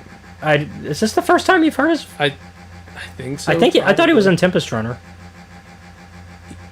Yeah, he is. It's been a while though. Yeah, it's been a minute. But it's the same voice that he's used. Because it's not the voice that's meant to be intimidating, right? Mm-hmm. It's the presence. And I think the presence through the voice acting still very much works. Mm. Like, I think he still gives off this air of threat, right? Even if his voice sounds fragile. Because Markion is fragile. That's kind of the point, I think, with how Mark Thompson's, like, delivering the lines. Mm. And, like, almost making... Markion almost always sounds out of breath. Right? Yeah. Like, he sounds like he's tired. And he always has. Like, even if you listen to, like, Light of the Jedi, he sounds the same. And so the threat isn't his voice, it's his presence, and also just his insanity. Mm-hmm. That is the real threat. And I think the voice performance does a good job of conveying that. And it does leave a lot to your imagination, but I think it does a good job of that.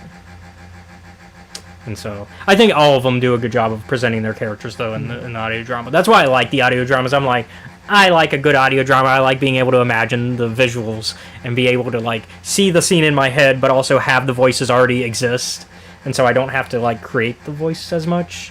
I can kind of know the character based off that and kind of implement what facial expressions they would have based on the voice I'm hearing, right?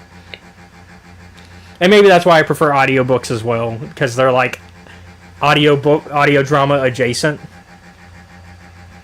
Right? They're like a step under being an audio drama. I do have the numbers for this week. Oh, okay. You go ahead. 889. You know what? I agree. This was a good week.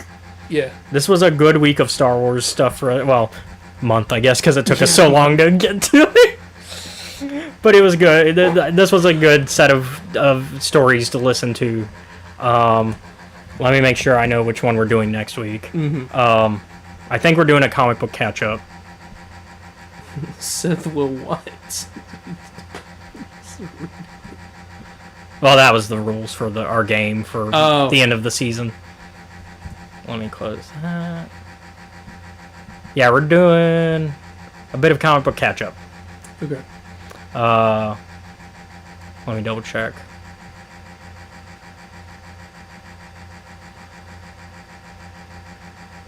Yeah, because I had to move that up, because it would have been under this, but I had to move that up because this is the date I want that one by, because that's when it'll be over. Okay.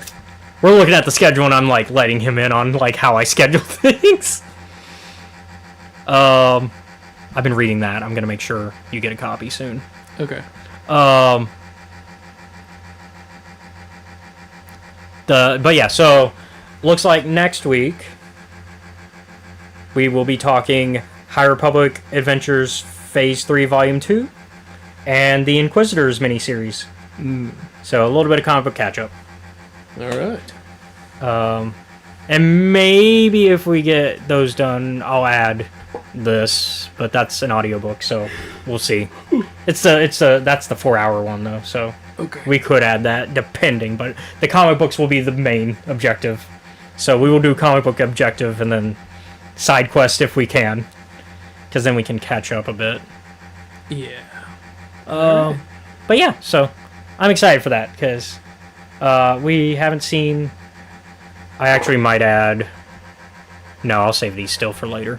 I almost added more High Republic Adventures comics, but we'll save them because that's a lot of comics. So we'll just do High Republic Adventures Phase 3, Volume 2, and then Inquisitors. So that's it for this week.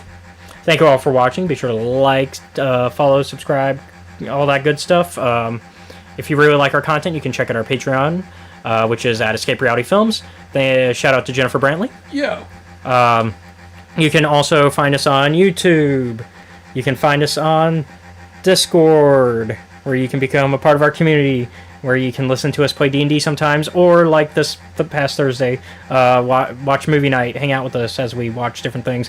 I think next time we will be finishing Arcane, because we have like the last batch of episodes still. So we have to watch that because we haven't gotten to that yet. And then you can also follow us on Twitch, which is also at Escape Reality Films. YouTube is also Escape Reality Films. Escape Reality 94 on Twitter. I'm also on Blue Sky now at Escape Reality Films. And so, yeah, we're everywhere. I think that's everything for this week. Like I said, next week we're going to do some comic catch-up, so see you all then. Have a good one. I've spoken. You'll be safe out there.